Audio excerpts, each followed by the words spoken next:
Take a bite of the sandwich. Yeah, take a bite. You want to take a bite. If you're not going to eat that sandwich, I'm going to eat that sandwich. Let me get a bite of that sandwich. Thank you. Fuck, right. Did you miss You want a whack of it? Yeah, I'll take a whack of it. I also accidentally, I did a first order, sent it to my apartment. Oh. We've all been there, huh? The boys just eating sandwiches together. Oh, no. There's egg on the couch. I missed it short to the left. On today's part of my take, we have our good friend Scott Van Pelt talking about his Terps, talking about the Sweet 16, getting ready for some more action coming Thursday and Friday. Our brains are back, I feel like. We're going to catch up on everything we missed. Bad job by us. We didn't talk about Jameis to the Giants. I know. On Sunday. That's hand up, accountability. We're going to kind of clean up everything that we might have missed when we were in our 4 days of college basketball mania. And then we're going to do Guys on Chicks to finish the show. So it's all brought to you by our friends at DraftKings. Hey, basketball fans, are you ready to win real money? Check out Pick 6 from DraftKings when it comes to basketball payouts. DraftKings Pick 6 dunks on its rivals, including Prize Picks. When you hit all your picks, you'll slam home higher minimum payouts on Pick 6 than flex plays on Prize Picks. And best of all, you'll win even more cash if you posterize the competition. Track your picks for a shot at huge cash prizes. That's all there is to it. Pick 6 is available in most states, including Missouri, California, Texas, Georgia, and more. Don't settle for a smaller payout. Switch to Pick 6. Cash in your basketball knowledge. New players get 50 in Pick 6 credits instantly on just a $5 entry. The fun of the basketball season continues with the most fun way to play fantasy sports. Pick 6 from DraftKings. Download the DraftKings Pick 6 app now. Use code TAKE. That's code TAKE for new customers to play $5 to get 50 in Pick 6 credits. Better payouts, bigger wins, only with Pick 6 from DraftKings. The crown is yours. Okay, let's go.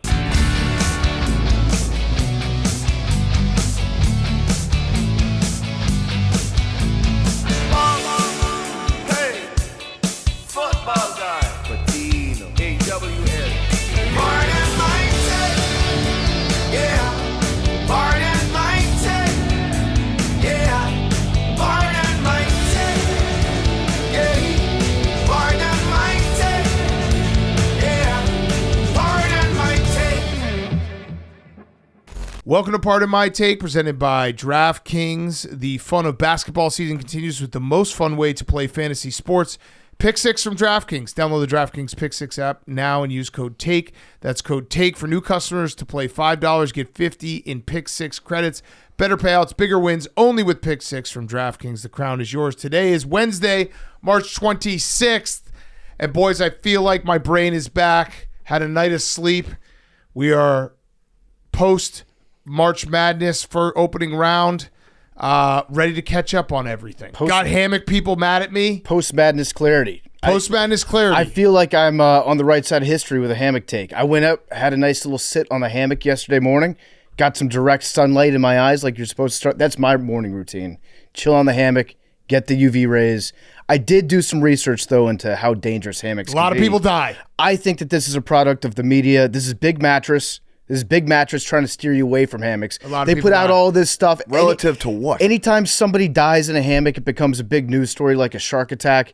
Hammocks are more afraid of you than you are of them. Tom Ferdelli, our good friend, said that it's actually safer. Less people die from bear attacks than sleeping on hammocks in a year. So it's actually safer to sleep on a bear than sleeping on a hammock. My take That's is a fact. That some of us aren't pussies, and it's extreme sports. It's like extreme sleeping. Listen, I said it when I said it. I knew it was a controversial take. I wish I could be a dainty little boy like you and be able to get into a hammock. It'd be nice. I wish you had a modicum of coordination where you could sit down and stand up. More people die down. from obesity every year than sitting in a hammock. True. So maybe That's don't be so true. fat that you can get in one and you'd be fine. That's a good point. Also, you were so wrong on all your furniture takes, but that's fine. No, I mean, that's your spin zoning. This is classic Big Cat 101. No, it's not. I did get people mad, and I think my words were, again, misconstrued by Big Cat. What? About outdoor furniture. My dad was very mad at me. I had a few people reach out. Oh, so this is my fault. Yeah, kind of. Okay. I like outdoor furniture. I do. I just love hammocks. Yeah, hammocks are great. You said that you don't like outdoor. Yeah, you said it multiple times. No, Yes, no. you did. And you also didn't understand how it works. No, that's. You're getting Big Cat 101 to get hanged. I know. The argument I know. was about hammocks. He's moved it to now you're wrong about outdoor Also, the furniture. original Which you argument- are. Hank is wrong about outdoor furniture, Yeah. but you're also correct about hammocks. The original argument was just hammocks are overrated, which I stand by. I think they are overrated. I think they are rated in a way that is like they're the peak of comfort. I don't see that. I did go deep into hammock Twitter and hammock internet yesterday, and there are a lot of hammock message boards, and people just like rate my hammock setup. I've been sleeping in a hammock for 5 years now. I'm trying to get my girlfriend to sleep in a hammock too. Any recommendations for how I can get her to? That's kind of weird. Yeah, there's a lot of weirdos out there. All right, so outside of that, some of the stories we missed. Well, we should update.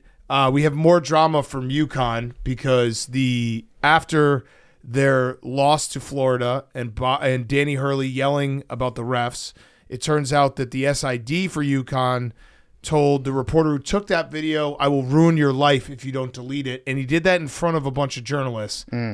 Bad move. Bad move. Did he Bad include them move. on a group text? I don't know. But here's the thing. Dan Hurley, I'm fine with Dan Hurley. Because Yeah. if you have a problem with Dan Hurley, then you have a problem with college basketball. And winning. Because if you go back throughout the years, you've got great coaches who are always they're on that line. They can be kind of assholes sometimes, especially if they lose. He wins. He can be intense. He can be an asshole. That's who he is. Good for the sport. Also, the SID probably shouldn't threaten somebody's career Yes. for taking a video in a public place. That's the SID fell into the trap where it's like you're not that guy, bro. Like Dan Hurley doing that, I kind of find would be kind of funny. Yeah, the 'Cause SID the SID is trying to basically become a duplicate of Dan Hurley. Yes. You can't. You actually have to be the opposite of Dan Hurley and be overly nice to people and clean up. You know him yelling. Not just go even more Dan Hurley and be like, I'm going to ruin your life. You got to go good cop, bad cop. Right. Your job is just to be the most likable person ever. Right. Even if you don't like the journalist, you got to be like, hey, I know you're a great guy. My job could be in trouble if that gets Yeah. out. Would you mind taking that down? Listen, you want some front row seats? Yeah. You want to get Rico Bosco's phone number? The Dan Hurley thing, because there was a lot of people crashing out about this on both sides. And I not shocking, I agreed with our original take that we don't care. I especially don't understand. So fans are one thing. If you hate UConn, yes, you're going to say Dan Hurley's a baby and pick at that point because they've won, especially if you're a Big East team. No problem with that. You can be like, I don't like Dan Hurley. That's fine with me. That's part of sports. That's what makes it fun. Fans of UConn, you got to defend your guy. So those two sides, like great spot. I don't understand when media people are mad about Dan Hurley winning and losing the right way when it's like he makes sports more interesting. That's been our original point. If your job is to talk about sports, I want more Dan Hurleys. I don't want people giving cliche answers. I want more Mick Cronin's. I want guys who have, good or bad, like some type of personality that is not just, we're going to do our best out there. We're going to try our best. And if we don't win, we're going to shake their hands and go on to the next one. Bobby Knight. Yeah. Bobby Knight was an asshole. Right. He was also a great coach. Jim Boeheim. Dickhead. Also a great coach. I think Dan Hurley, if you look at like the last year of Dan Hurley, through the last tournament, he was the story. He gave people in the media a lot of stuff to talk about when he was deciding if he's going to be the coach of the Lakers or whatever, that whole span. Yep. He was leading all the news broadcasts. He was leading every single sports show in America. What will Dan Hurley do? He makes your job so much easier Right. if you're in the media. You should want guys like this around. I think that Dan Hurley goes over the line, but that's why you have an SID to pull that back and to apologize. And say, I'm gonna not ruin your to draw life. more attention to Right. it and be like, fuck you. Right. There also was like this idea that Dan Hurley has, because he won, he is now acting more bombastic. That's just someone who doesn't know that Dan Hurley's been this guy for the whole time. He was a high school coach in doing this. He was screaming at people at Wagner at Rhode Island. Like, this is who he is, and that's why he's good at his job, because he plays on that edge. To reiterate what you said, if you're a fan of a competing team, Oh, yeah. You should hate Dan Hurley. Right. Like, yes, he's a prick. Look out at how he's treating everybody. Lean all the way into that. Saying he's a dickhead, I'm not going to disagree with. Yeah. Saying he's like bad for the sport, that's just stupid to And me. interesting- Because like the sportsmanship stops at Little League. That's really what it is. Like when people are like, oh, you got to win classy, you got to do that. That shit is not for high-level college basketball, high-level pro sports. I don't care. I want bad losers. I want people who crash out when they lose. Show me a good loser, I'll show you a loser. But you know what I mean? But like, that's the thing. Like guys like me and Big Cat are good losers, and there's a reason why we've never won a championship. I'm a bad loser, and I still haven't won a championship. But this is, and then I did see Jay Billis, our good friend, great friend, agree to disagree with him on many things. Said that I think he said on the Dan Patrick show that Coach K never was a bad loser like this. This was I got this a few times, being like, you would have criticized Coach K for this. There's a difference between Dan Hurley and Coach K, and Coach K would never do this publicly because Coach K pretended this sheen of I am the classiest guy in the world. Coach K was also a psycho addicted to winning. That's probably why he's the best coach of all time in college basketball. Yeah, I said that. And that's also why I hated him, because I knew deep down he was Dan Hurley. He just did it in a different way, and he had the media all sucking him off and being like, man, he's so classy. When Coach K goes to Dylan Brooks in a handshake line and says you're better than that, that's him very upset. When Coach K goes into an opposing team's locker room after a game to talk to the players, that is being such a good loser that you are the worst loser. Yes, that is him as upset and as bad of a loser as possible. It just looks different, and he does it in a way where then he gets in front of everyone and says, "I just, that was a moment where I had to teach the other kids." Mm-hmm. Dan Hurley just does it in a bombastic way, and he wears it all on his sleeve. He is all heart, like, I'm just going to yell and scream and do all these things. And if you're saying that this is ruining college basketball, and we did, there's been a lot of hand-wringing. I think we took part in a little bit of hand-wringing on Monday, talking about is NIL ruining the tournament from the Cinderella aspect. The ratings just came out, Big Cat. Oh, yeah? And? The best viewership since 1993. Wow. Averaging 9.4 million viewers throughout the second round. I said it on Sunday, I would like to see more of a sample size before I say that all Cinderellas will never have a chance again. Yeah. I know that this tournament has not had Cinderellas, but we've had, obviously NIL's very new, but, last year, Jack Golke beating Kentucky, the NIL era was going on then. So I want to see it a couple more years before I say that college basketball is dead. And would you like more, games that are a little bit closer? Of course. But I think we're going to get some good games on Sweet 16 weekend. Yeah, so Sunday in particular was up 13%. Yeah. So people are still watching. It's Dan Hurley effect. The Dan Hurley also, effect. maybe yeah. Duke. Duke Baylor was a big one. Kentucky being in. Kentucky, Illinois, yeah. Kentucky, Tennessee is going to be a huge big game. brands. Yes. It is funny. You mentioned it, but on Sunday, Arkansas is the last Cinderella. Yeah. Coach Cal. Crazy, right? Coach Cal is probably, yeah. Oh, by the way, hand up, Arkansas is a basketball school. Had a lot of people say that we got that one wrong.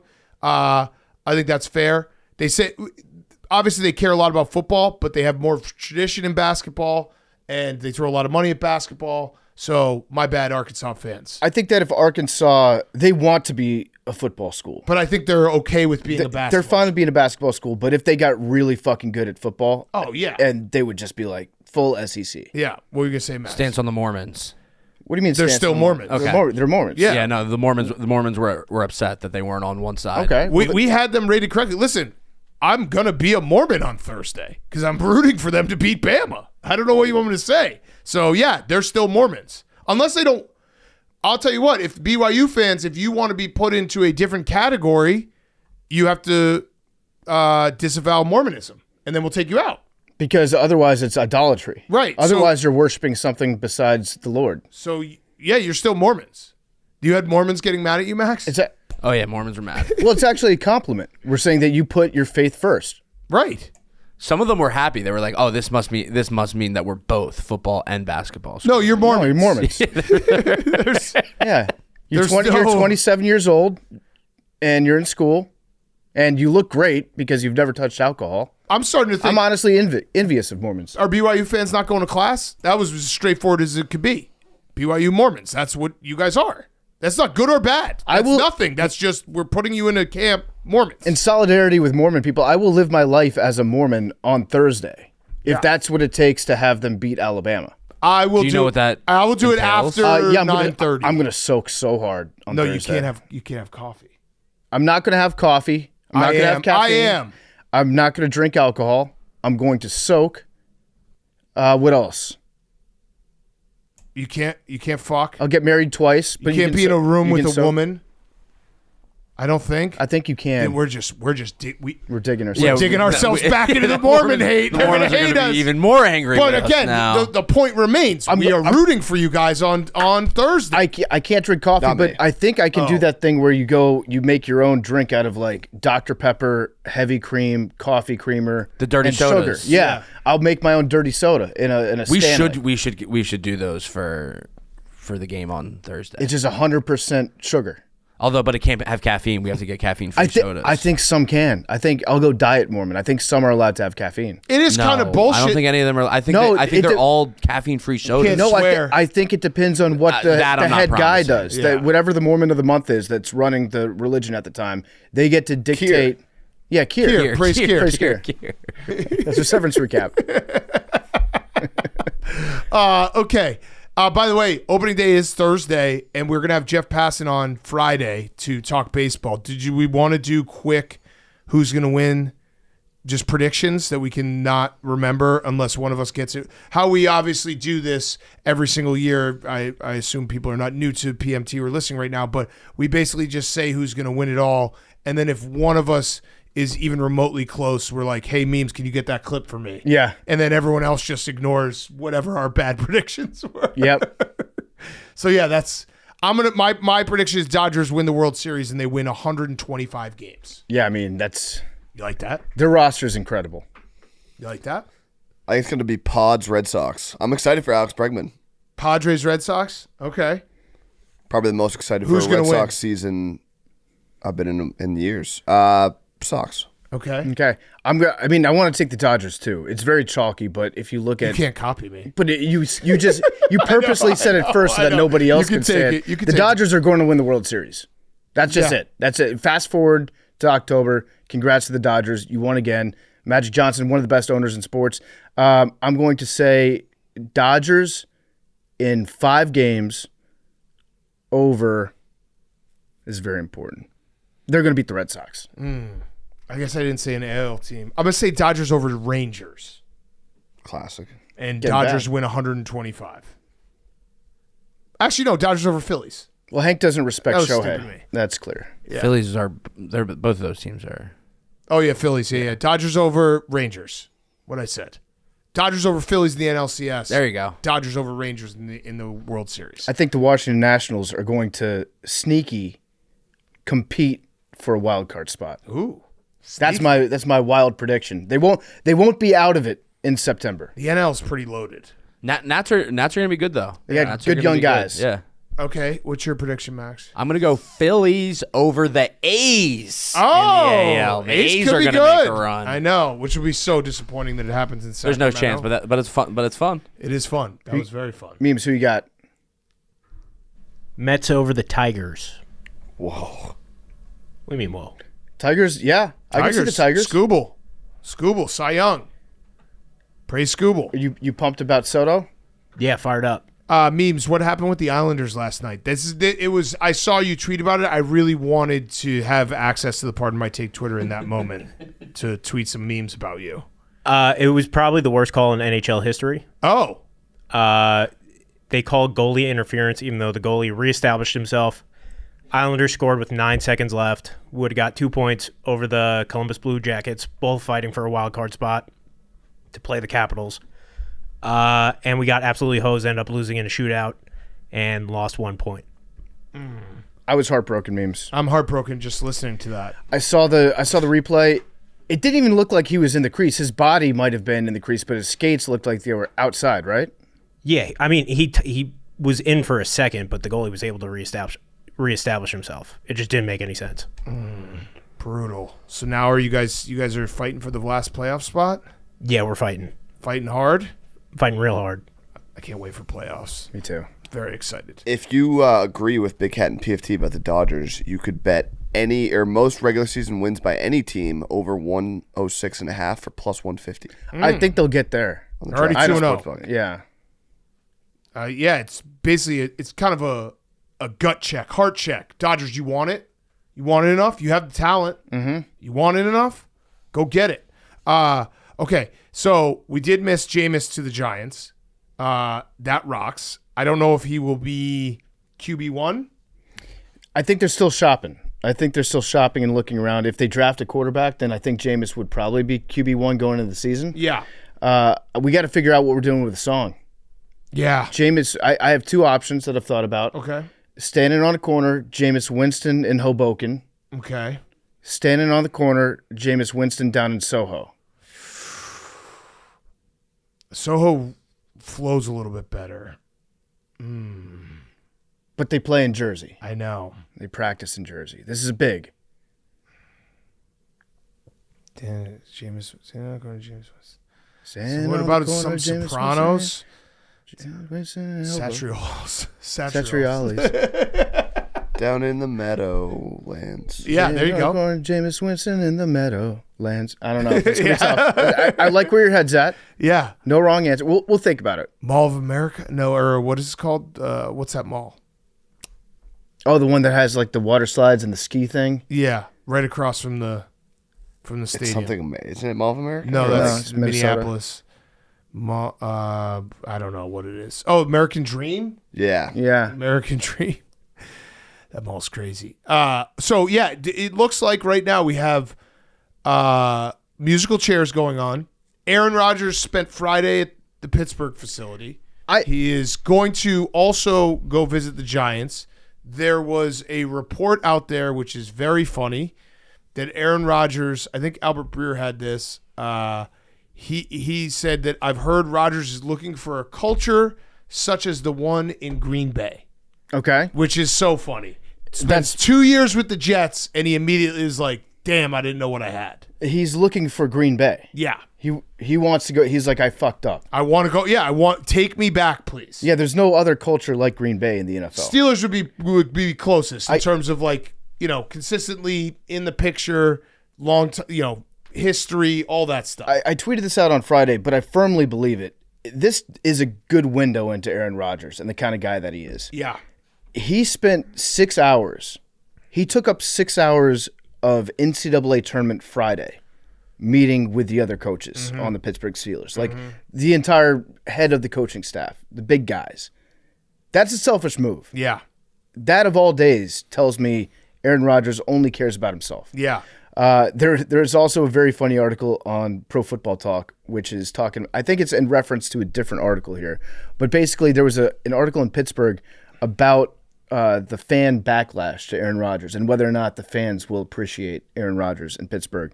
And it was just kind of letters and emails from Steelers fans. Okay. This is a good one. My 81-year-old father said that if Aaron Rodgers comes to the Steelers, he will ruin the heart and soul of the team, and it will never be the same again. Whoa. Maybe that's a bit dramatic, but he's talking about the honor a player should feel for the privilege of donning a Steeler uniform and representing a team that has a history that is intertwined with the citizens of Pittsburgh. Whoa. I don't necessarily disagree. Yeah. Ruin it forever. It will never be the same. He could. It might not ever be the same after having Aaron Rodgers for 1 year. I don't totally disagree either. Because Aaron Rodgers will become the Pittsburgh Aaron Rodgers, not the Pittsburgh Steelers. Yeah. I still think he's going to go to Pittsburgh, though. I do too. If we get to the draft and Aaron Rodgers still hasn't made up his mind, and then he calls the Vikings and he says, I've thought about it. I'd like to come play in Minnesota. Do you think No. Do they take that call? I don't think so. I think they're in on J.J. McCarthy. And then we have Kirk Cousins, who also, he could be a Steeler. He could be a Brown. He's waiting because he doesn't want to go somewhere and then have the team draft a quarterback in the first round and then just repeat what just happened this past year. Yeah, learned his lesson the hard way. So he has a no trade clause. And so the reports are he might wait until after the draft to fully make sure, because I do think that if he gets traded before the draft, it will just happen again. So I don't hate the fit for Jameis in New York. No, He's going to throw a million deep balls to Malik Neighbors. it's going to be fun. Yeah. And yeah, I mean, the Jets, are you a little jealous, Memes? Extremely jealous. Yeah. Jameis in New York is going to be a good time. I actually also think the Giants are going to be a sneaky team next year. They have some good players and aren't that far away from being not a bad team, that Jameis might take him over the top. Yeah, I am devastated that he's in my division. Devastated. Yeah, that does suck. You have to watch that. Watch him have so much fun. Yeah. Watch him have so much fun. Okay, breaking news. Breaking news. If you're watching the YouTube right now, you can see that we're no longer sitting in studio next to each other. We're all at home. Hank's in his car, and it's 6:45 p.m., and Russell Wilson is officially a Giant, and Stefon Diggs is officially a Patriot. Bang, bang. Was eating dinner with my family, and the news came down. We'll start with Russ. I'm bummed for Jameis, and I also think this might be if NFL Films can figure out a way, I need a full documentary on this entire season because the Giants QB room now is Russell Wilson, Jameis Winston, and Tommy DeVito, and I have to watch that. It's great. Yeah, Big Cat. What off season? I guess we should say like what off season to the off season. It broke. Everyone thought that it was going to happen days ago that we get some news about Russell or about Diggs. Turns out they happened within like 10 minutes of each other. Russell Wilson to the Giants to me feels like a wife move. Do you agree? Was this Sierra? Sierra was like, "Hey, I lived in Pittsburgh. I went to Denver for you. Let's do something for me. It's my turn now." Listen, I know that Russell Wilson statistically is probably a better quarterback than Jameis Winston. If you're the Giants, Jameis has a ceiling. Russell Wilson does not. Russell Wilson might have a higher floor. He might not throw as many picks, but that's part of the problem with Russ. He doesn't take any risks. He doesn't throw the ball except for checkdowns and down the field and along the sideline. I would be bummed if Russell Wilson gets the QB1 job coming out of camp just from a, like, if you're enjoying football sense. And I also think that if Russell Wilson plays the whole year, the Giants are destined for 6 wins. And if Jameis Winston plays the whole year, the Giants are destined for 4-12. So it's interesting because like with those two quarterbacks, they couldn't be any more dissimilar. I think that's the right word. Mm-hmm. Like if Russ was a starting job, he's going to go out there, he's going to bum you out. But the thing is, after like 2 weeks of Russ bumming you out, you're going to want Jameis playing quarterback.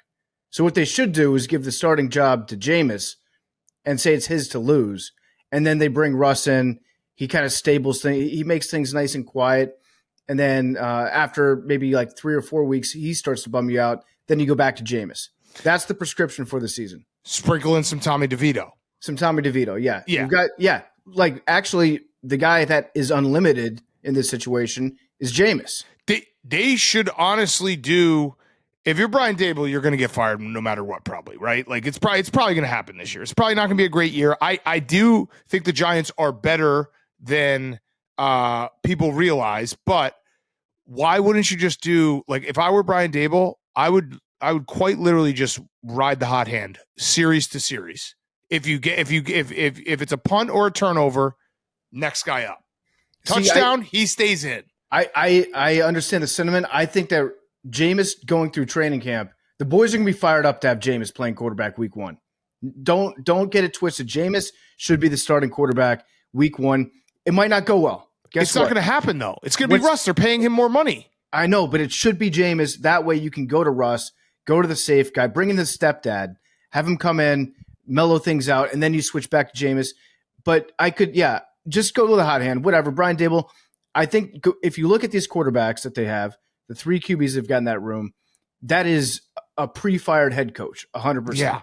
Like if those 3 guys are your plan, I was thinking maybe they get Jameis and then they draft someone and then they bring that guy along slowly. Then Dable could do the thing where he's like, okay, we're going to start him after week 7. He shows some promise. Keep me around so that I can develop this guy in the future. I don't know if that's going to happen anymore. It feels like they're not going to go quarterback. They still might. Who knows? Weird things have happened. But the way that it looks right now, Brian Dable, you're going to be a great offensive coordinator somewhere. I am also excited for. We were putting this in the middle of the show because we already taped and we talked about Jameis being QB1. So people probably listen to that part and they're like, "Hey, wait a second, Russ just signed." So here we are talking about Russ.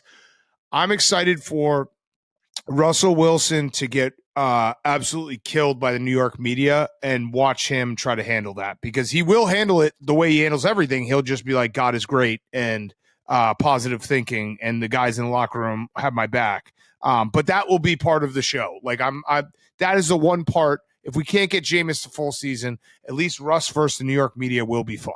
Yeah, did you watch any of the Hard Knocks, the in-season stuff last year with Russ Wilson on the Steelers? Yeah. He sometimes talks like Jameis, like the words are the same, but he doesn't believe him. No. The difference is Jameis believes the Jameis words. Russ is just like an AI transcript, like a voiceover of a Jameis Winston sound clip. And it's going to be a very, very weird quarterback room. Yeah. All right. And then the other one, Stefon Diggs to the Patriots. Hank, you wanted this, right?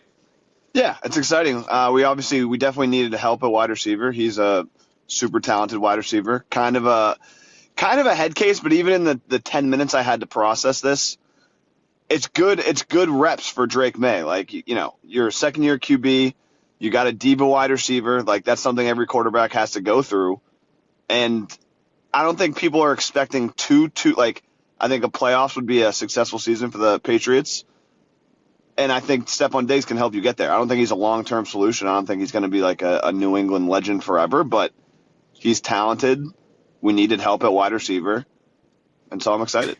I like that take, though, that it's providing him with mental reps of dealing with a problem wide receiver that he's going to have to deal with in the future at some point. Yeah. Right. That's true, right? Like, if you're going to be a great team, you got to have a stud / kind of a diva wide receiver. Yeah. The real thing is it's someone he can throw to, which you need someone who can catch the ball. And that actually is like, that's good for a young quarterback. But yeah, I do like that spin as well, being like more than someone who can catch the ball, he's going to get a PhD in dealing with a diva wide receiver. Yeah. He's gonna fall in love with Joe Milton's arm. He's gonna be like, this reminds me of Josh. All right. And then, Rodgers is going to be a Steeler, right? That's what it feels like at this point. Right. Like Steeler, Brown. Not a Brown. I don't think he's going to be a Brown. He wants some place that's like the culture of Green Bay, weather-wise. I don't think he's going to be a Brown. I'd be shocked if he was a Brown. It would be funny. But yeah, I think he's going to be a Steeler. I think Kirk Cousins might be a Brown, maybe. Yeah. But yeah, it feels like the QB carousel is slowing down. And then Titans take Cam Ward. Did you guys see Cam Ward throw the ball like 300 yards? That was sick. That was so sick. There was that takeaway from Pro Day, and then there was the Alex Restrepo 40-yard dash time from Miami's Pro Day. Did you see what he ran? Yeah, he tweaked something. Yeah, he ran a 4.8. He tweaked something. He ran a 4.8, and speed isn't everything. I guess they're going to look at the tape. Our good friend Arian Foster ran like a 4.75 at his Pro Day, and he had like a tweaked hamstring. He was pretty good when he put the pads on. Yeah, yeah. So, I hope there's no more news coming tonight. Let's just say it. If Rodgers is a Steeler, they might be okay. We can be the first to report it. Aaron Rodgers is a Steeler. I think he'll be better than Russ Wilson. Should I text him and ask him? Just Steelers question mark? Yeah. This is every text that I have ever texted him has felt like the last text ever that he doesn't respond to basically any of them. So, all right, I've sent it. Steelers question mark.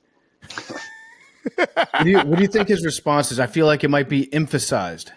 No response. The last time he responded was July 9th when we were interviewing him at Tahoe, and I just said, we're set up at the clubhouse. He said, I'll be over soon. Okay. All right. And then there's just nothing. There's just nothing. So maybe, now that we have the JFK assassination stuff, maybe we'll have a conversation with him this summer. I feel like he's probably booked up for the next 6 months reviewing those documents. That's true. Okay. Let's kick it back to ourselves. Good job. Good live. We haven't done a live break-in in a while. Feels good to be back on this. So what were you guys doing? What was the routine when the news broke? I was making hot dogs for my kids' dinner, and then it happened. And that was about it. Hank, what were you doing? I like to keep my private life private outside of the show, and I would appreciate it if you guys would respect. What's that in your back privacy. seat? Oh, that's my gym bag. Oh, that's your gym bag. Oh, okay. What about? There's a lot of trees. Are you out in the forest that- somewhere? Yeah, that's my gym bag. That's your gym bag. Yep. Okay. Yeah. Yeah, there are a lot of trees where you are. Yeah, you know, I like to get out and get some nature under my feet. There's some nature under your feet. Ground yourself. That's a really nice Exercise. jacket I was that you're exercising. I was exercising in nature. The ball marker's still on If your you hat. if you by if the you way. must know. If you must know. Hey, your ball marker's still on your hat. Again, like, you know what, work ends, and it's like I don't judge or criticize you for what you do outside of work. I was here. We said we're gonna record, and I'm here. That Yeah, would that's be true. very You funny, were. though, if you Yeah. criticize Big Cat for making dinner for his family. Yeah. Yeah. No, you and Hank, you credit to you. You're like, I'm ready to go. Yeah, I left the 8th tee box. Oh, you were golfing? Hypothetically. Again, private life, private. Like I would respect some privacy, but that's fine if you guys must know. Okay. Okay. All right, let's kick it back to ourselves. Keep going with the show. Okay. Any other stories? Oh, Juju Juju Watkins. tore ACL. That sucked. a Did lot. suck. She's awesome. We're talking women's college hoops, Hank. She's the best player. Her and Paige. They play ball too. They got next. She's like Carmelo. She's woman Carmelo. So she gets hurt, and then I think the odds drop from 7-1, 8-1 for USC. Now they're like 25-1. Maybe Ewing theory. Maybe Juju theory. I don't know. It does suck though. She's so much fun to watch. Jewish conspiracy. Maybe now it's time to bet on the Trojans. Yeah. Is the Jane Daniels mom Hex? Oh. That's me and Hank. Oh wow. I didn't even asking think about questions. Well, I got We concerned. never talked about this. I saw. Yeah. I asked PFT to do some research. I don't know if you got to the bottom of it. I did do some research. There's rumors that they're cousins. It might be cousins that their families are close. It might be cousins actually in the literal term. But there was a picture that went viral of Jaden Daniels sitting next to Juju Watkins on the sidelines at the NCAA tournament, and they looked to be having a good time. And then a later picture came out. I assumed that Jaden's mom saw him sitting next to a girl, which violates the core no girl philosophy that they have. And she came and sat in between them, chaperoning them on a date. I don't know if they're cousins, don't know if they're more than cousins. I don't know what's going on. I just know that if the two of them were to ever procreate, I would like to immediately draft that baby Okay. into whatever sport. But she was hanging out and then tore her ACL. Hanging out, toward the ACL. Are you it sounds like you're wishing an injury on Jaden right now. No, I'm just wondering, like, at what point, does the mom let the son just live his life? Yeah. No girls. You got to have girls at some point. No girls. I don't know, Hank. I don't know. That might be her niece. Like, it's getting a little weird, no? PFT was showing everyone the picture like it was like he's like, look at this. Well, I showed This is Big gonna Cat. happen. I showed Big Cat. But then the mom came and just I didn't ruined see. it. Yeah, I didn't see the mom thing till after. It was, the video of Rihanna and I forget who the actor was at MSG, and it's Rihanna, the actor's son, and then the actor, and then they cut to the camera 20 minutes later, and the actor switched seats with his son and was like macking on Rihanna. Yeah, That's what it was, like, reverse, except Jane Daniels' mom. it was a big Italian mom move. Yeah. No girls. You got to let him have some girls. No girls. That's crazy. No girls. That's crazy. I'm sure that they have a good Hank. All you're going off of is like a 2.5 clip, and it sounds to me like you're wishing a severe injury on. I'm Jaden not. I'm Daniels asking questions. by It has nothing saying to do with the Jaden- injury. I'm Well, just asking, You like, said as- Jaden's. Is it the Jaden Daniels mom Hex? Yeah, well, it's like she clearly does not like her if she's trying to sit in between him and not let him live her life. Maybe she knows something you don't know. Maybe, I guess. Okay. Any other stories that we missed? We are in that kind of dull waiting for NBA and NHL Ethan Hawke. playoffs. What? That's who it was. Ethan Hawke and Rihanna. Ethan Hawke. Do we have any other? Oh, is Jason Tatum okay? Yeah. He rolled his ankle. He's rolled his ankle before. Okay. I was just wondering. He'll be good. Sabonis, that was kind of dirty by him. Very dirty. Yeah. Not jumping under him, but getting in his landing spot. He knows what he's doing. Bulls just keep winning, and I don't know. They're just gonna get in the playing game. They're doing the Jerry Reinsdorf. They're like making sure they get to exactly 38 wins. Yeah. And Kobe White has been awesome, and Buzelis is a good draft pick, but it's just such a He's got you right where he just got us again, right where we want him, right where he wants us, in that they're competing for a play-in game at the end of March, early April. That's exactly what he wants. And it's going to ruin everything. Yeah, I mean, at this point, it's too far that they couldn't, even if they lost out, it's like their draft pick wouldn't be bad. So it's like, I guess just root for the young guys. But then when you say, I guess just root for the young guys, and they are playing a lot of fun, they're shooting a lot of threes. Your boy Josh Giddey's having a time, He's too. good. But they're playing fun basketball, but he got us again. Because you're like, I found myself watching and being like, man, they're fun to play. They're fun to watch. That's exactly what he wants. What are you pulling up? Oh, Washington, the number 1 pick. Draft lottery simulator. Yeah. Big man Cooper Flag. Love that. That. Big man. I mean, the Celtics know how to take care of a big man with an ankle injury. Jason Tatum, he'll bounce back. All right, sim it 10 times. That was a bad lottery for me. Miami just won the lottery sim, so that's 1 time. Sim it 10 times. Let's see how many times Washington's going to get it. There's Washington, number 2. Nice, I like that. That's huge. Miami again. It feels like Miami. We can't get it to 8.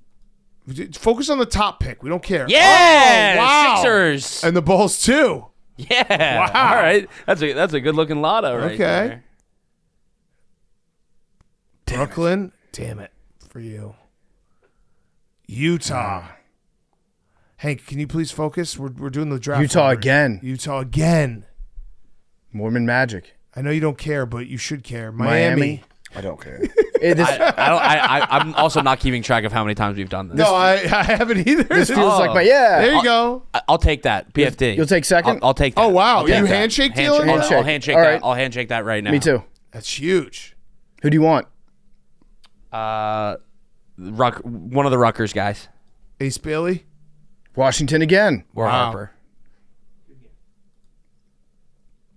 Miami. All right, this is the last one. We This saw is a the lot of last and Miami. final one, though. We saw a lot of Miami. Last and final one. Miami, I feel like, was every time. Yeah. Toronto. That was bad for both. This is bad. 0% it goes to Toronto. Yeah. 0%. Yeah. Okay. 0. It's gonna. I feel like it's gonna be Miami now. Yeah. That was a lot of Miami. They just We saw reload. a lot of Miami. Okay. Let's do quickly. We have to do a pick for Thursday and Friday together as a team. We haven't been doing well. Okay. We gotta pick a winner here. As a team, we have not been doing well.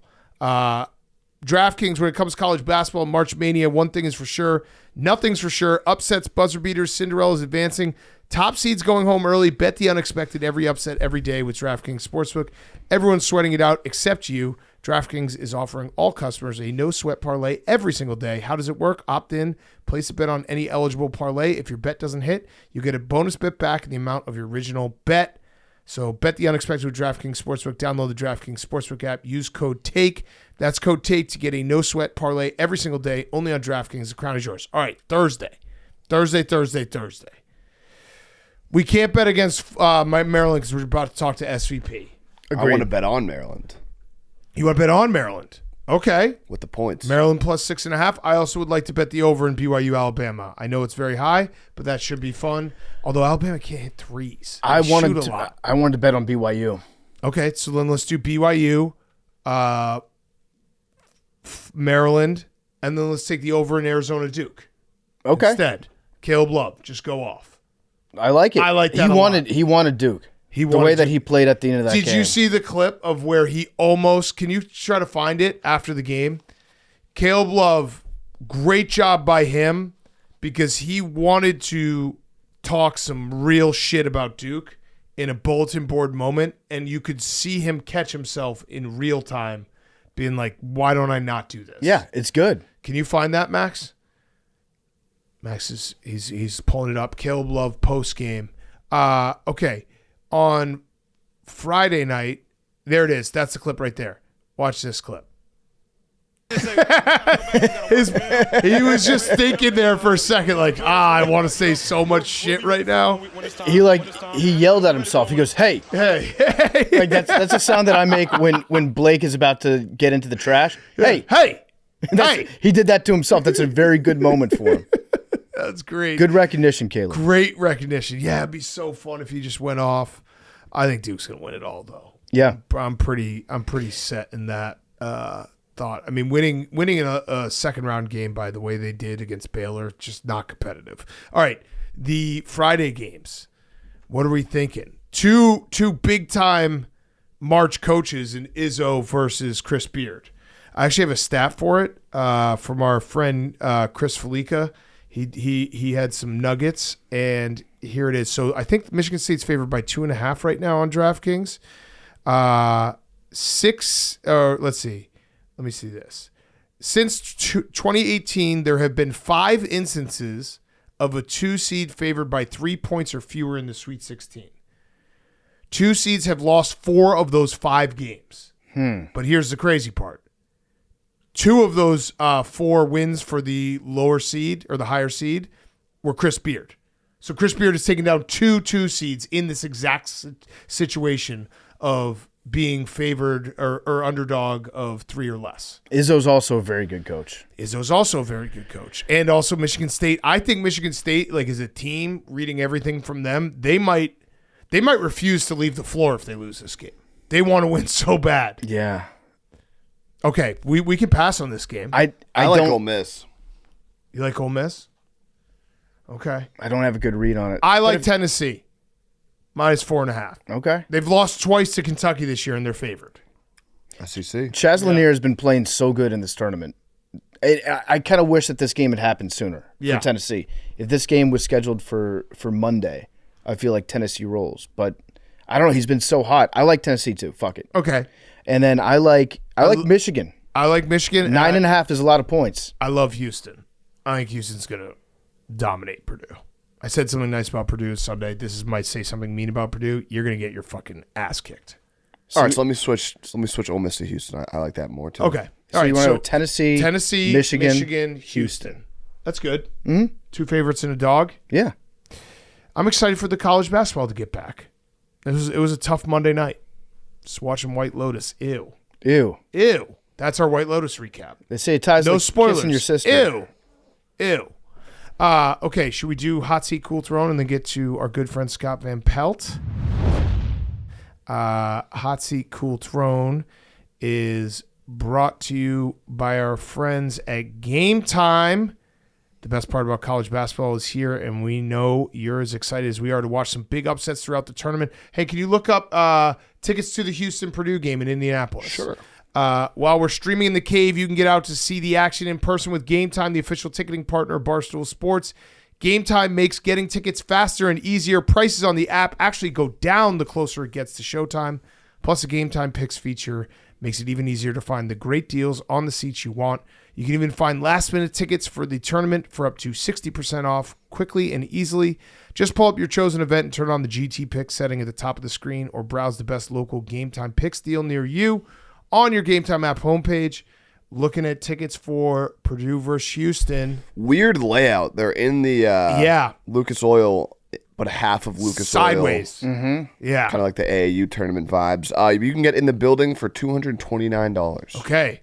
That's $229. Go to the regional in Indianapolis. So right now with Game Time, they got great curated deals for all tiers of tickets, and you know you're getting the top options when you see the super deal icon. What are you waiting for?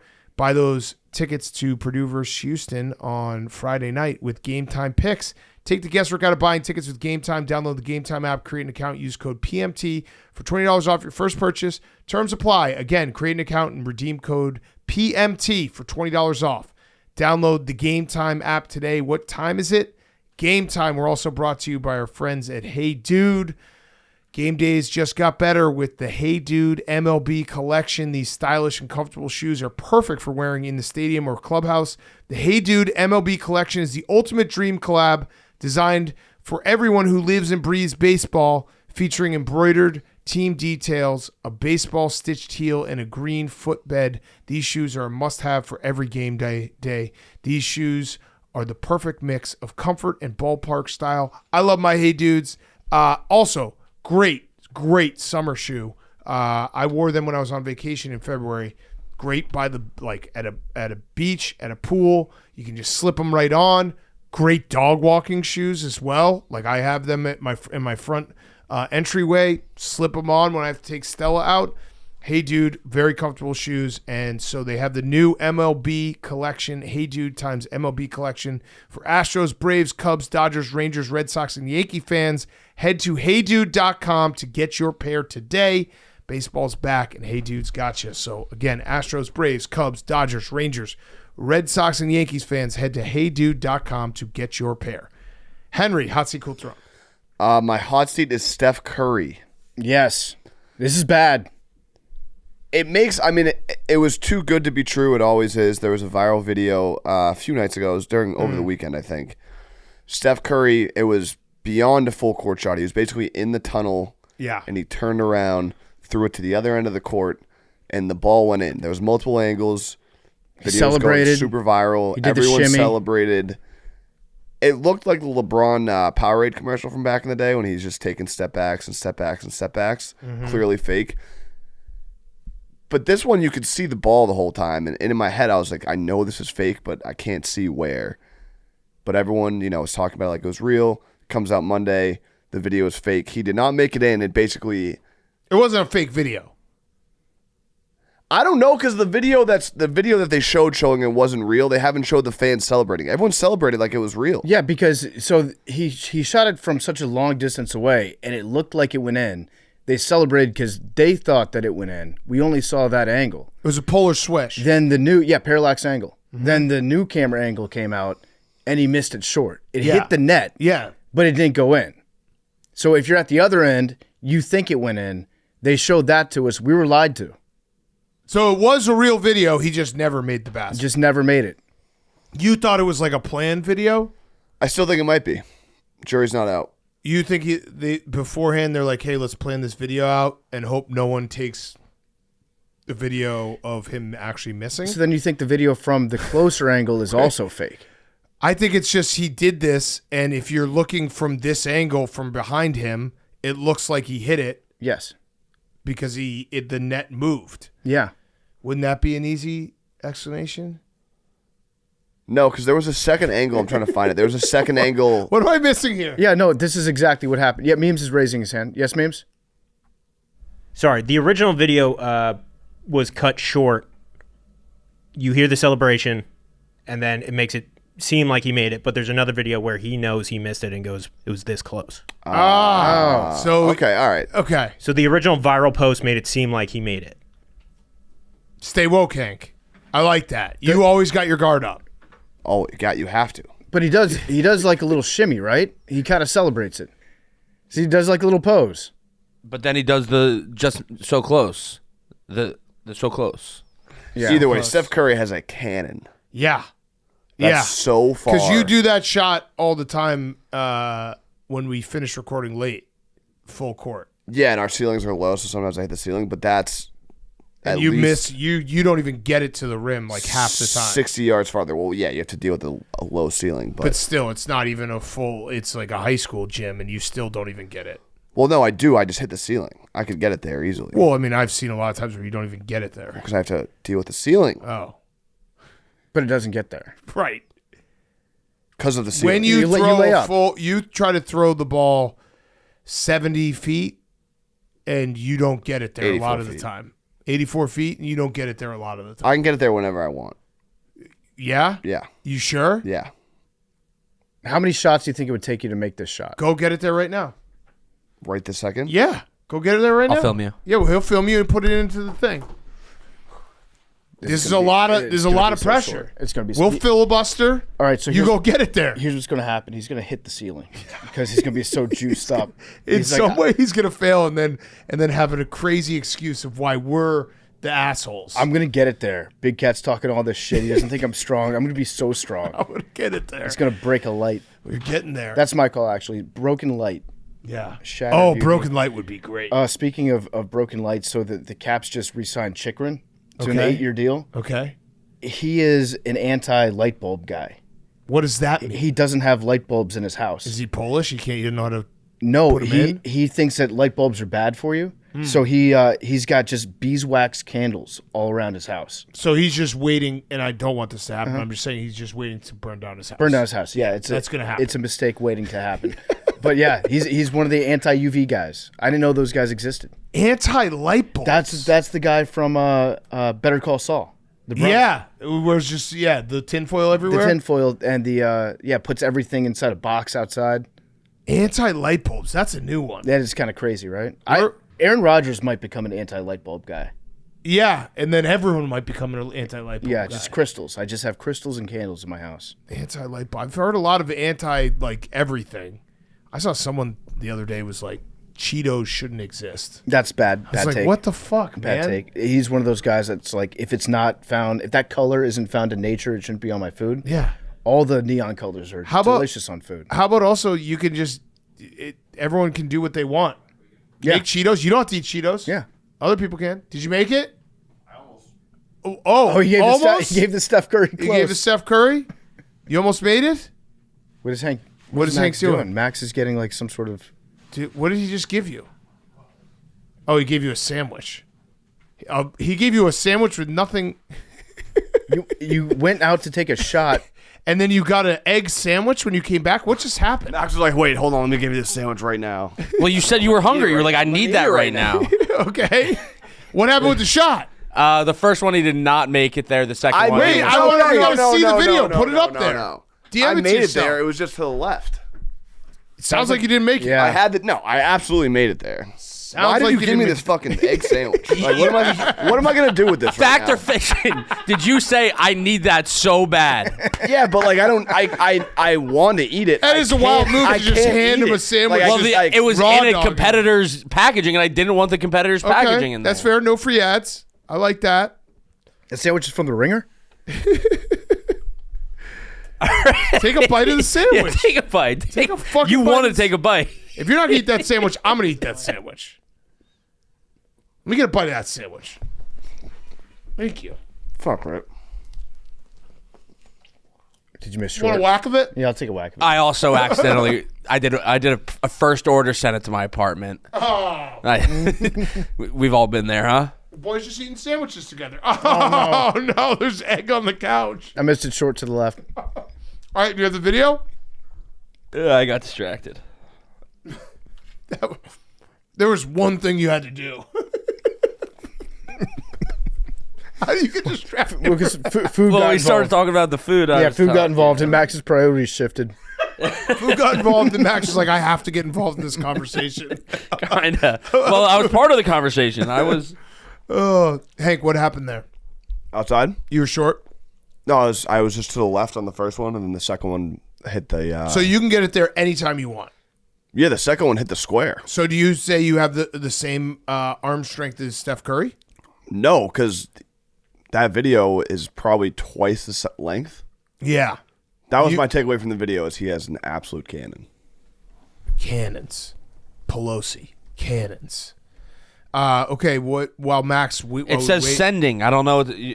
On my phone, it says sending, so it hasn't sent yet. Okay. Oh, there it is. There it is. We got it. All right, here it is. Hank's first attempt. He throws it. Did not get it no, there. did not get it Did there. not get it there. You cannot get it there anytime you want. Two things. One, it didn't get there. Two, Hank is probably 15 yards closer than Steph Curry Yeah, was. you cannot get it there That was the anytime you entire want. beginning of this point. I never said it was the same length. I But said you it's can't get impressive it there. because I know he's like Well, twice as long. you can back up to where he was. Yeah, and it confirms you cannot get it there anytime you want. I got it there. You did not get it there. Look where it landed. It basically landed at Did you the hear that Lucy noise machine. he just made? That was a great noise you made. That was close. All right, so the attempt second was very time you close. actually got it there. First time did not get it there. All right, what's your cool throw? Forgot it was still me. What's the button still on you? My cool throwing was Jane Daniels' mom, but we talked about that. So I'll go with Ashton Hall. Yeah. Yeah, so let's get into this because that was going to be I love this my guy. hot seat. Memes. You have been tasked with this. Explain a meme to us. I've DM Max every single video. Okay, so What are you doing? Let's switch seats. Oh, look at this. Quick little story. So this guy, Ashton Hall, went viral on Twitter over the weekend. Someone posted his morning routine video. Maybe the most viral video I've ever seen on Twitter. It right now has 765 million views. Holy It's shit. crazy. It was getting posted over and over and over again. 765 million views. Obviously, everyone's posting it. The morning routine. Not Stu a Feiner morning texted routine. me last night. Yeah. Just said, check this out. Yeah. And it was the video. Love that. Which is it's everywhere. Oh, yeah, he said that to me, too. Do his texts go to everyone? I don't know because like he normally texts in all caps for his picks. Yeah. And so I assume that goes to everyone at the same time. But the last 5 times he's texted me something else that's been in lowercase, you guys have gotten the same text at the same time. Yeah. So All right. yeah, he sent check this out Yeah, check at like this out. 8 p.m. last night. All right, Memes, go ahead. So he's a lifestyle coach. Okay, already bullshit. Already bullshit. He has a 2-hour morning routine. That's pretty much it. He's just a lifestyle coach. Well, he's a former college running back too. Yeah, right? and- Former but- college running back. He 5'5". averaged But 6 attempts on 8 yards. the funny part about these videos is he does a morning routine video, and he absolutely does nothing. Like he is up at the gym. He's up at 4 a.m. writing stuff onto a piece of paper. He's going to the gym. He's eating bananas, rubbing banana peels on his face, and he still hasn't done any work. Like 9:05 comes around, and he's not even doing work. He's just dunking his face into water. He doesn't do anything. He spends 6 hours in the morning journaling, doing UV light therapy. Or no, that's the IR sauna, right? He's in like the infrared sauna. Yeah. He goes to the gym. He jumps into the gym for 4 minutes. Yep. And then the funniest part is when he's at his computer and he just goes, yeah, I'm going to need 10,000. Right. And then it just cuts to the next one. 10,000 of what? We don't know. He also the reason I like this guy is that he's not in on the joke because he did a video I think Monday being like, "Hey, I see everyone making similar videos. Like, want to say I appreciate it." That was a video from February. That was already out. Oh, that was already out. But it still stands. He says that he there's been a lot of people that copied him and copied what Mocked him. Copied him, and they do similar things to his ASMR workouts. Yeah. And so people copy that. You're right, making fun of him. He doesn't realize that they're making fun of him. And then he had a moment of clarity where he thought to himself, you know what? A lot of people followed Jesus too and mimicked him. So if he's good enough to allow people to mimic him, then I can be good enough to allow people to mimic me. Yeah. So very Christ-like. Okay. Yeah, so he made that video back in February, but there's an original guy from about 2 years ago who made one of these videos who went viral, and he clapped back at him saying, something forgot I'd got talked about for 2 months straight and ain't say a word. So he's going back at Hall for this. For what? So Ashton Hall copied this guy. Oh. Yeah, this is the OG What's his name? morning routine. Drew Walls. And can you read that tweet again? Something forget I got talked about for 2 months straight and ain't say a word. So it's essentially, at what point do you think we're going to reach like critical mass of influencers where everyone's an influencer that we don't have enough people to be influenced? Yeah, too many Chiefs, not enough Guardians. Right. I feel like we're there. Yeah, probably. Because this guy's doing nothing. And yes, we're making fun of him, but he also thinks he's kind of killing it, right? I think he kind of is killing it. 765 million views. I guess Yeah. he is killing it. You're right. And also, the guy is jacked up. So whatever his routine is, he has an insane amount of dedication to it. The banana peel facial that everybody was talking about, rubbing a banana peel on your face. If you don't remember, our good friend Uncle Chaps did that 4 years ago, and he got potassium poisoning inside of his eye because he rubbed a banana peel on his face one time, and he had to basically have his eyelid lanced open and had surgery done on his eye, and it's still kind of fucked up to this day. Yeah. So don't rub banana peels on your face. Bananas are for eating. I'll also say the Ashton Hall, at least, like, you know, he is super jacked. He's kind of, and he, like, you know, has designer bags. He wears, like, super expensive bags and bracelets to go to the gym. Makes no sense. But he's got, like, the weird, like, incel alpha male energy thing going. This guy, Drew Walls, literally just goes to Target. Oh. But that's more relatable. I'm not. Like, he literally makes an entire video about, That's the like, guy. buying groceries. I'm not going I love that guy too. Yeah, I'm not going to make any judgments on Ashton Hall. I'm just going to guess he might be in like some credit card debt. with the things that he owns and doesn't seem to be doing a lot of actual business. You know what? Did you hear him? He's like, I'm gonna need 10,000. He's gonna buying need 10,000 or something. Yeah. So I like both these guys. I like the guy that goes to Target that just because it's so funny. You set a camera up on a tripod and then you wheel the shopping cart into the frame.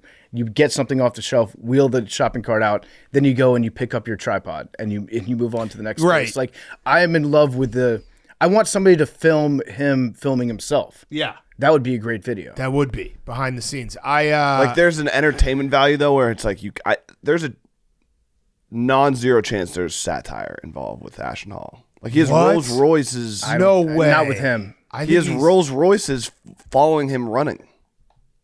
Yeah, those are leased. They have to be. Or rented. What does he do? Does he have a business? Life coach. Okay, life coach. Yeah, my get morning routine would literally just be me sitting on the toilet trying to take a shit. Yeah. And like, all right, now I'm ready to go. Mine would be telling Blake to not wake me up yet 3 times, and then trying to start the El Camino, then letting Blake outside, then trying to start the El Camino again, then having a cup of coffee, trying to start the El Camino, putting Blake in his crate, and getting in my other car and driving to work. That's what my morning routine is. It's pretty good. Yeah. Yeah, mine would just be, try and take a shit and then yelling at my kids to please put on their shoes. And then I go to work. Job gets done. The morning routine. What's yours, Hank? Wake up, coffee, come to work. You should do a video of your I'm not a morning. morning guy. Yeah. Oh, we know. really? We're familiar. What? Wake up, get angry at something. No. How do you handle that if there's nobody in your apartment when you wake up and you're angry?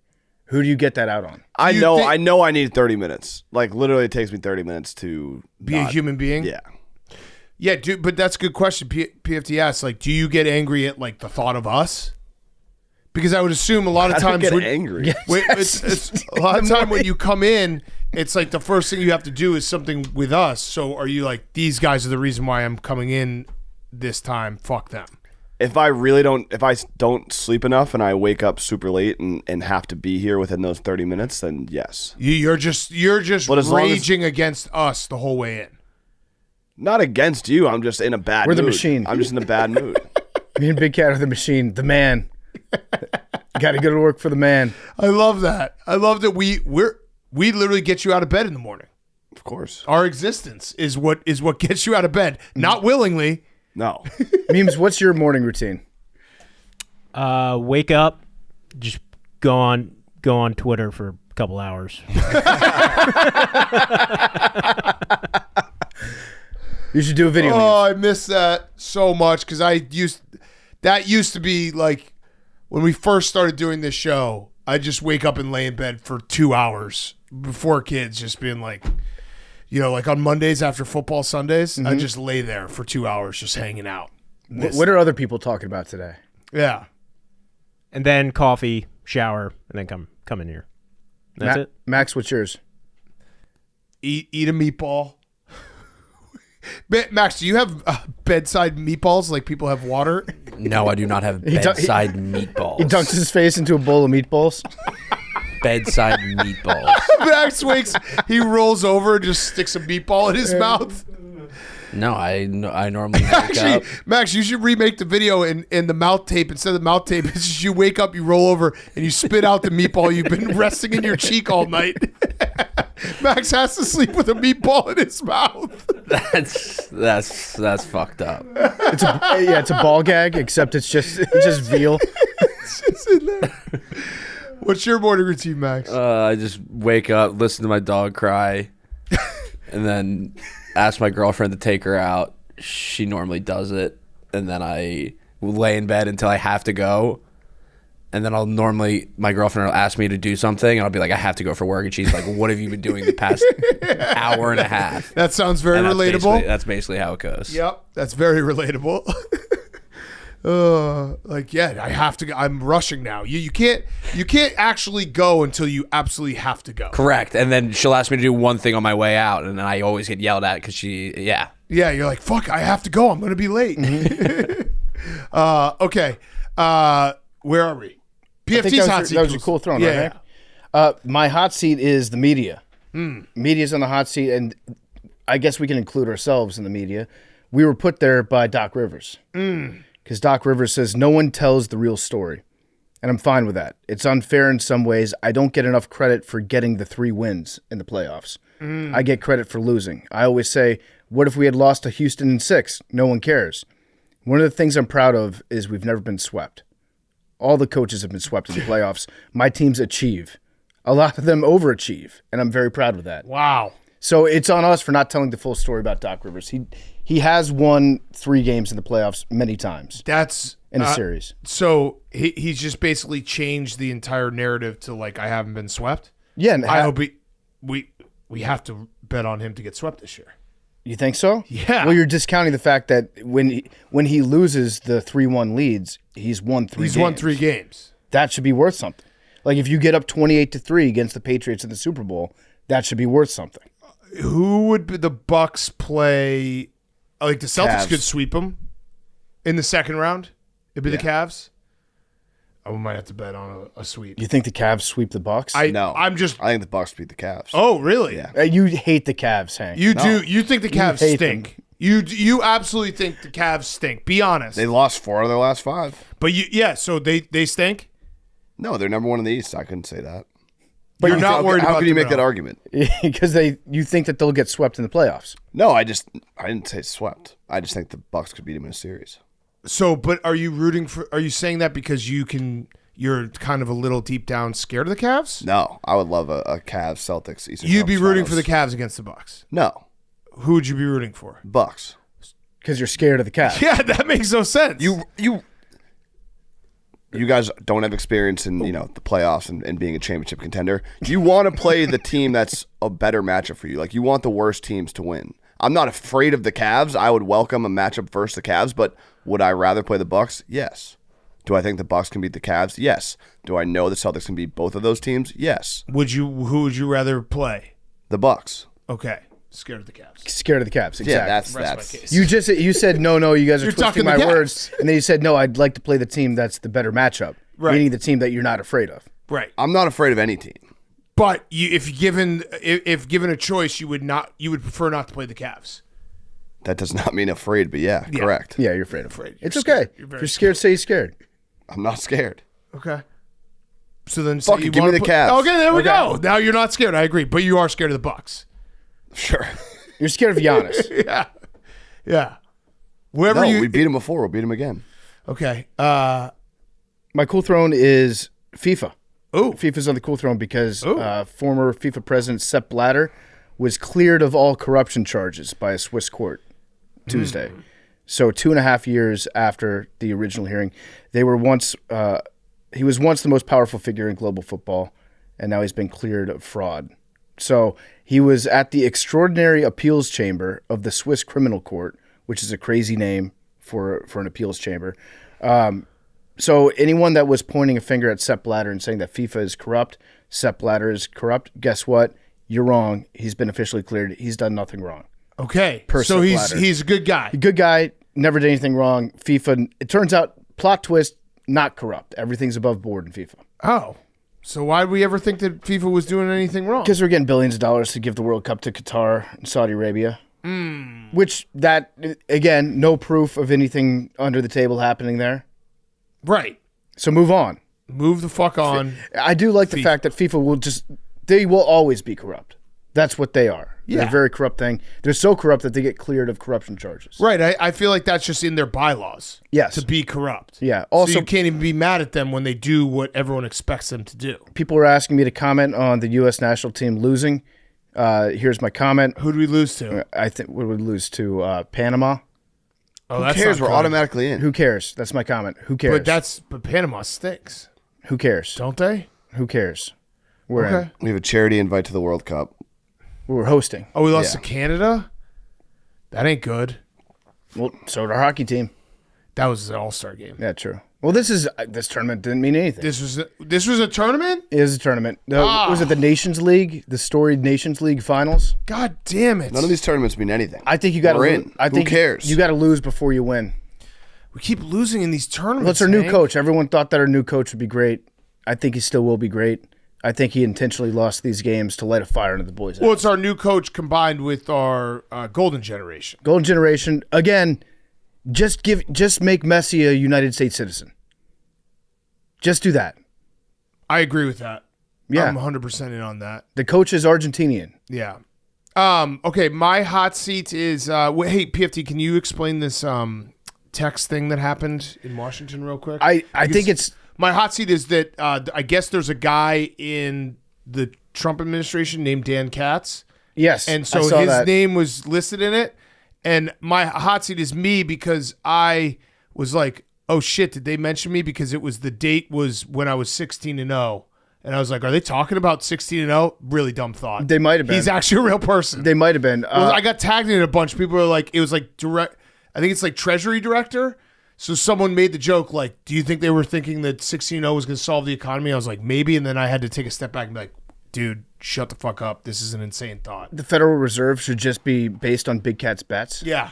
I think it's still developing right now. But are you on Signal? I'm not. If you were on Signal, you might have wait. been added to that group chat. I have a Telegram. Okay, if you were on Signal, they might have accidentally added you to the group chat. Okay. So there's JOC's on Signal. Remember he said he was going to send Adam Schefter some fucked up shit? That's right, on yeah. Signal? I wonder if he might have got the invite. So apparently there's a group chat when you're getting ready to bomb a place.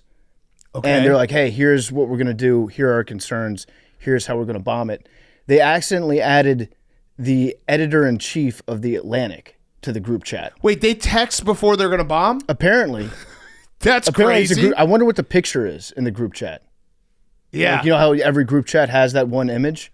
What do they set Bombs that to? away, yeah. Just an F-18. So apparently they were planning on the bombing, and then they added probably the last guy in the world they would want to add, which is a guy that already hates them, that runs The Atlantic. Got it. He got added to the group chat, and then he released the logs, part of them, from the group chat, and it was like, hey, here's how they plan to bomb the Houthis in Yemen. Okay. And then it happened, and then he left the group chat. By the way, if you get added to a group chat where the boys are planning war, Yeah.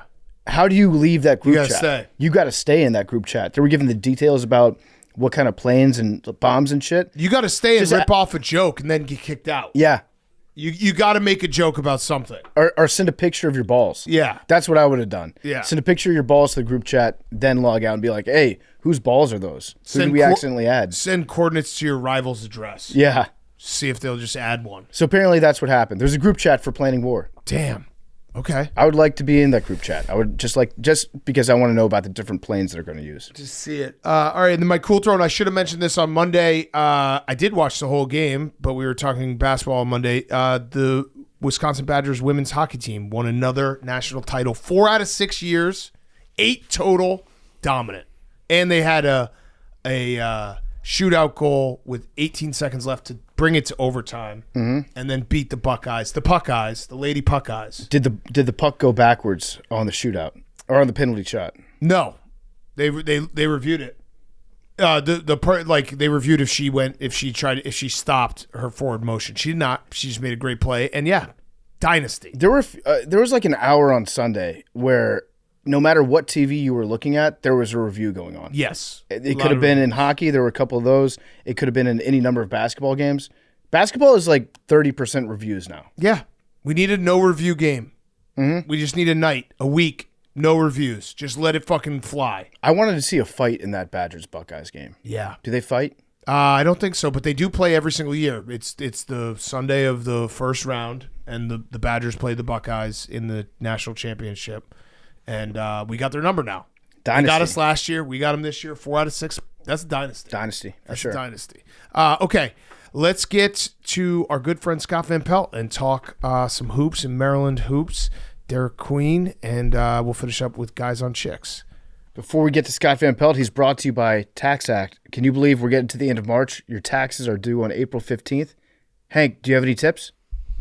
Get ahead, stay ahead, use Tax Act. Best in the business. Yeah, go to taxact.com. They have real tax experts who can help. 100% credentialed, 100% U.S. based, so they know the ins and outs of the tax laws. You can get the answers that you need starting at just $20. If you need a little help or a lot, they can answer all types of tax-related questions. It's crunch time. You want to get it right. Tax Act makes it easy so you can get them over with and be done for the season. Go to taxact.com. Scott Van Pelt is also brought to you by Truly Hard Seltzer, the best tasting, and also I know a lot of you people out there like to party. 8% ABV. It hits hard, but it still tastes amazing. Truly Unruly is a hard seltzer, breaks all the rules, drinks light but parties hard. I love the Berry Blast. The Strawberry Smash is delicious. Hank, what's your favorite? I like the Strawberry Smash. Strawberry Smash. And Big Cat, what's your favorite? Mine's Strawberry Smash. Hank just stole my favorite, but that's fine. We can share He favorites. stole the favorite. That's the beautiful thing about Truly Unruly. It's 8%. All of them are 8% ABV. Comes in the 4 flavors: Tropical Twist, Berry Blast, Citrus Crush, Strawberry Smash, the official hard seltzer of Pardon My Take. Find Truly Unruly at a store near you or visit www.trulyhardseltzer.com. Now here's Scott Van Pelt. Okay, we now welcome on a very, very, very, very good friend. It is Scott Van Pelt, and we welcome him on because his Maryland Terrapins are in the Sweet 16 for the first time in a long time, and they had the best moment from the weekend, and we wanted to talk some hoops with Scott. Scott, first of all, congrats. That was an awesome game. Walk us through your range of emotions, knowing that you maybe root for the Maryland Terrapins harder than anyone roots for any team. Did you really just say walk us through your emotions? Yes, walk us through your emotions because your emotions are crazy in a Terps game. Yeah, if you have like Walk 2 us steps through. or maybe 3 steps that you went through. Yeah. Oh, wait, I didn't know. I did not. Oh, wow.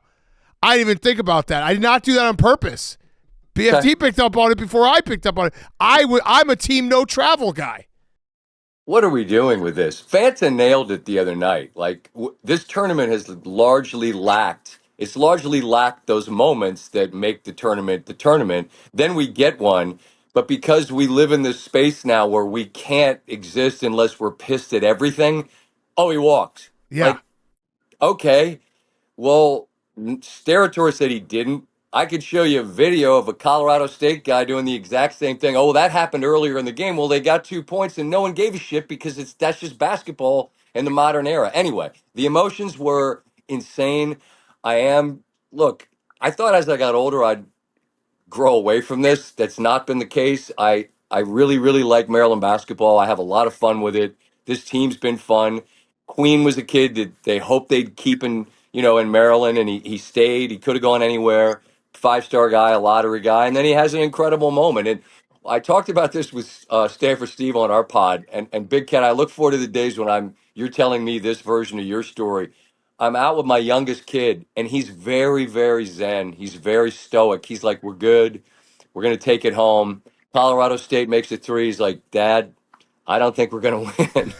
And I said, "Buddy, you got to stay in the fight, man." And then they make it, and it's just absolute chaos. The family jumping around. It was unreal. I mean, like Maryland's lost a lot of heartbreaking games this year at the buzzer. I thought it was going to be another one, and then it wasn't. Yeah, it really did feel like that. I told you, I was like, I felt like Colorado State had somehow just they were going to be the team of destiny. They were going to be the big story going into the Sweet 16 of Nico Medved, who's now at Minnesota, and these guys playing incredible ball, and you snatched it. And I just loved Derek Queen being the guy who's like, I want the ball. It was a big boy move too. Maybe wasn't the most aesthetically pleasing buzzer beater, not a step back 3. Don't care. That move rocked.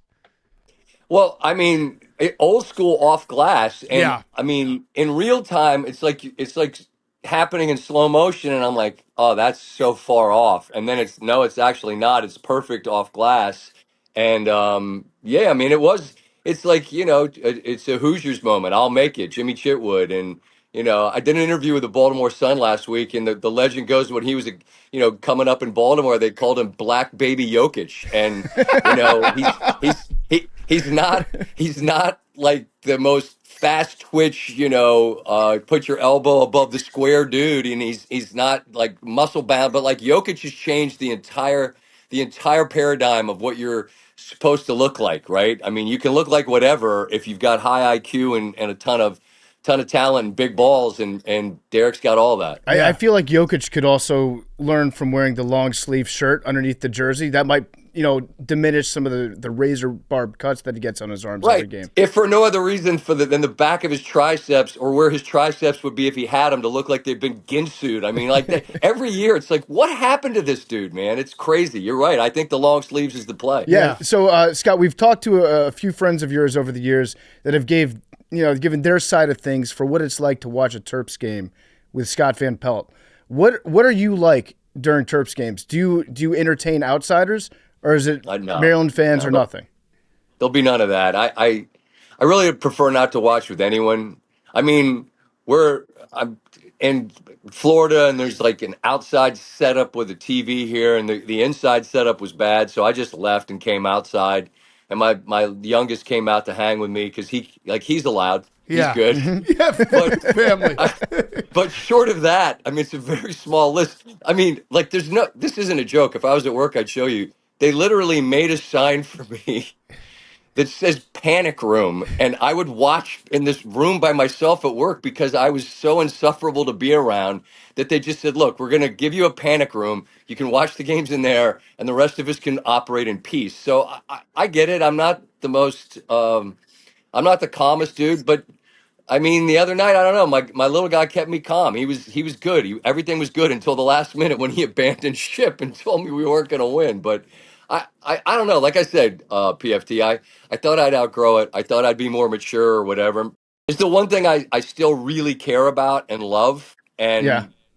I make no apologies for that. Yeah, I love that you just are open about it too. Like it would be one thing if you said, I'm actually not that big of a psycho about it. Like that would kind of suck if you're like, oh no, I don't care that much. No, you care a lot. You want it to happen. But the thing that was like, if you're going to sit in the front row of the Michigan State game and scream like an unhinged lunatic, and then Trey Holloman's going to drop a 65-footer on your noggin, then you got to eat it. And like that night, I had to work, and so we start the show with like the best sort of piece of video, best thing I saw today, and I got to work, and our producer's like, well, we could do this or that. I'm like, fuck that. The guy made an incredible shot. That's like, I wasn't my favorite thing, but it was the best thing I saw. So you win a game that was that intense like that, that's where you start. And so everyone knows where I'm from, fellas. You guys obviously do too. Everyone knows the flag I wave. And so the fun thing is that people are like genuinely happy for me as if I did something the other night. I did nothing. And on the other side, if Florida beats their ass on Thursday, everyone's coming for me to be like, hey, Van Pelt, suck it, you're out. And what can I do? Like, you just got to wear it. Do you think people are they rooting for you to win it all? Do you think people would be happy for you if you got a championship? Or are they, because this happens to us, they want us to achieve a little bit of success, but then the real sickos want to watch us lose in a big spot? That's a great question. I think that more people want to see you be in abject misery. I mean, Big Cat, the shot of you Final Four on the ground will live forever. Yeah. I mean, until that magical moment when the committee doesn't screw you and make you play in Denver against BYU. Thank you. And you get there and you cut down nets. When that happens, then that will kill that meme of you. But only that will kill that meme of you. So I think they like it. They like to know that you're happy for a little while, and they're like, "Oh, that's cool." But then ultimately, they root for you to die in agonizing death. Yeah. Yes. So Max finally got over that hump in the Super Bowl. Which the was Eagles awesome. won. It was awesome. I think people are genuinely happy for the dude because they know that he lives it, right? Like, this is not performance art. Like, he's in it, man. And so as long as people know, like, if they feel like you're truly about it, then I think they are like, oh, that's pretty cool because they get it. Yeah. I think two things are true, at least for me. One, I was happy for Max. I was glad to see him win one.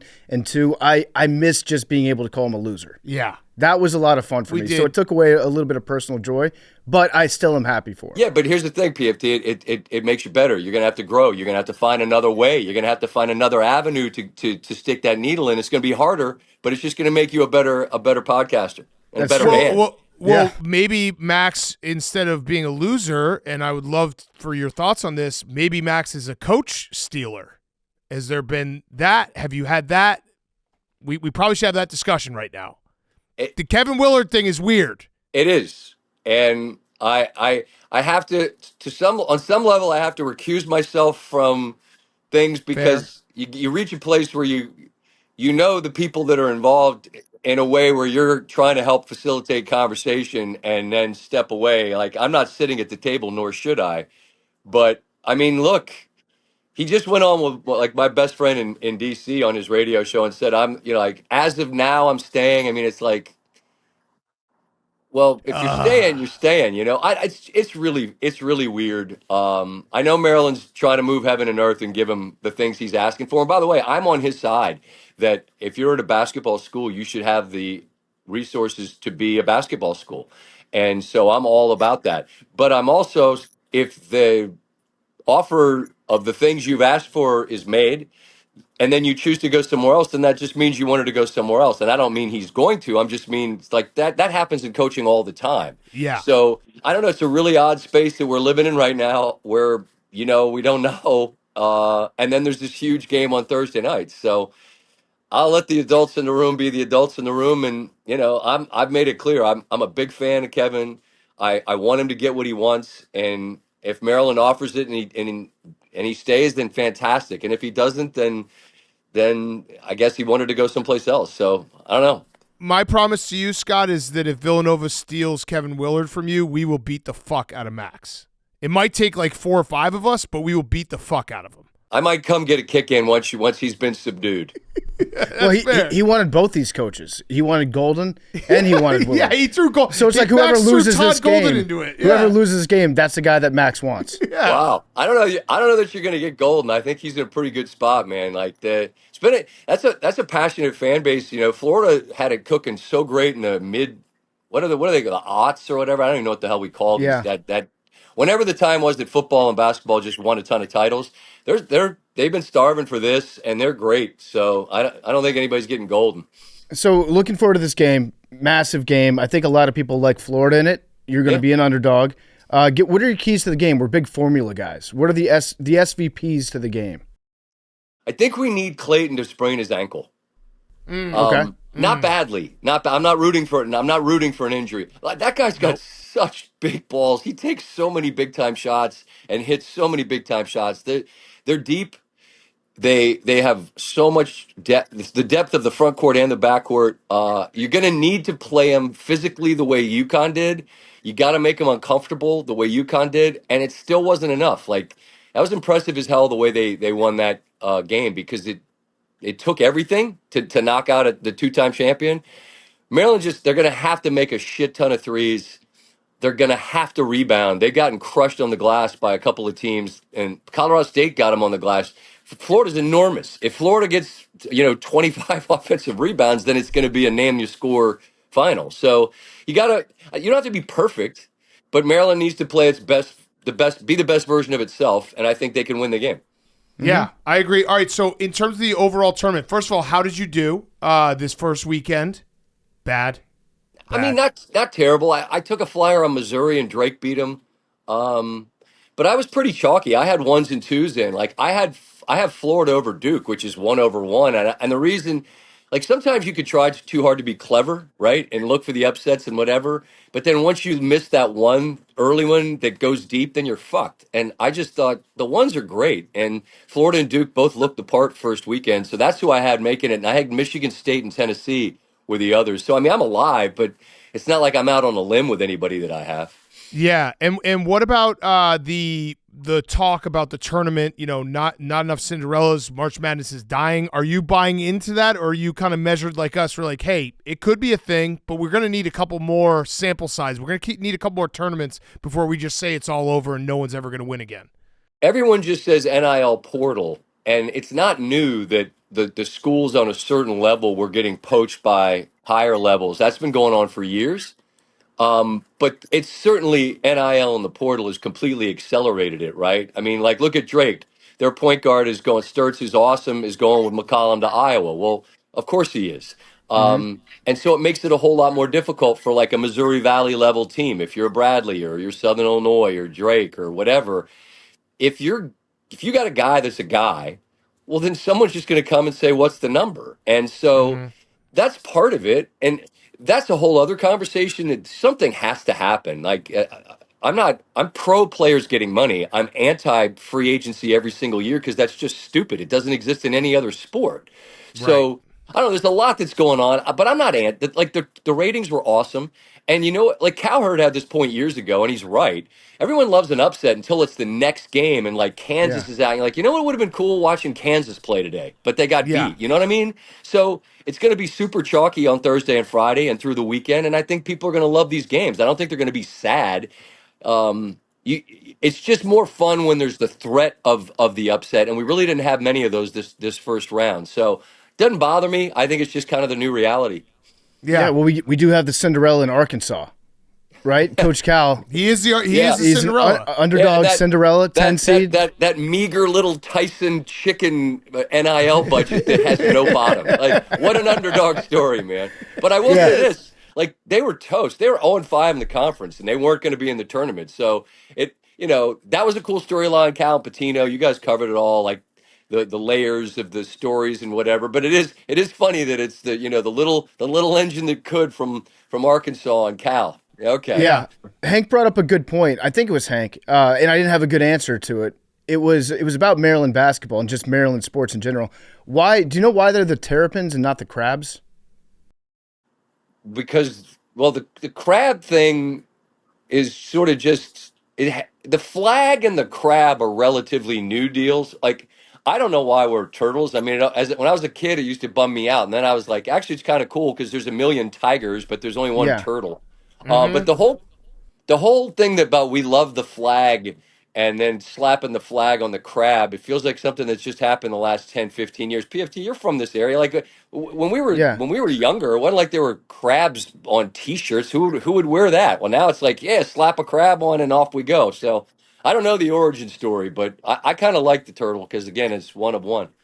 I agree. I do like it. It was like crabs. That's what you eat. If you wore a T-shirt with a crab on it, that was like something that your grandfather would wear. It's like, ugh, right? That's kind of a corny Right. shirt. When he cracked open a Schlitz and put down the Washington Post on a picnic table and picked crabs all day. That's what we did. Yeah, exactly. I think crabs would be a bad name for a team just because it's very minor league baseball, and also like you eat crabs. You don't want to have your mascot be something like you don't want to be the Maryland Steaks. That would suck. Right. Also, it's an STD. That's true. Yeah, good point. That's true. That's a very good point. All right, Scott, while we still have you, I have a couple other questions. One is, who do you think the MVP is in the NBA right now, and should we bet it? Shea Gilgeous-Alexander has played at an incredible level. I think Jokic is the best player in basketball. I just think Wait. Shea Gilgeous-Alexander. Say again? I was fucking with you because I saw your rant about how stupid the MVP conversation is every year, and I agree with you. Only as it relates to the betting odds. I just don't care about the betting odds. I don't want to hear about who's the favorite. I really don't. Yeah, I agree with that. Are you big MVP guys? Because it doesn't move. No. me. We're I was just Heisman trying to guys. I was trying to be polite and answer the question. No, I think MVP discussion is very boring. I just don't. I want to know who's going to win the title. That's what I care about. I think the MVP, I guess if your guy wins the MVP, it's fun. It doesn't matter for the rest of the league. It just doesn't matter. I'm with you. Yeah.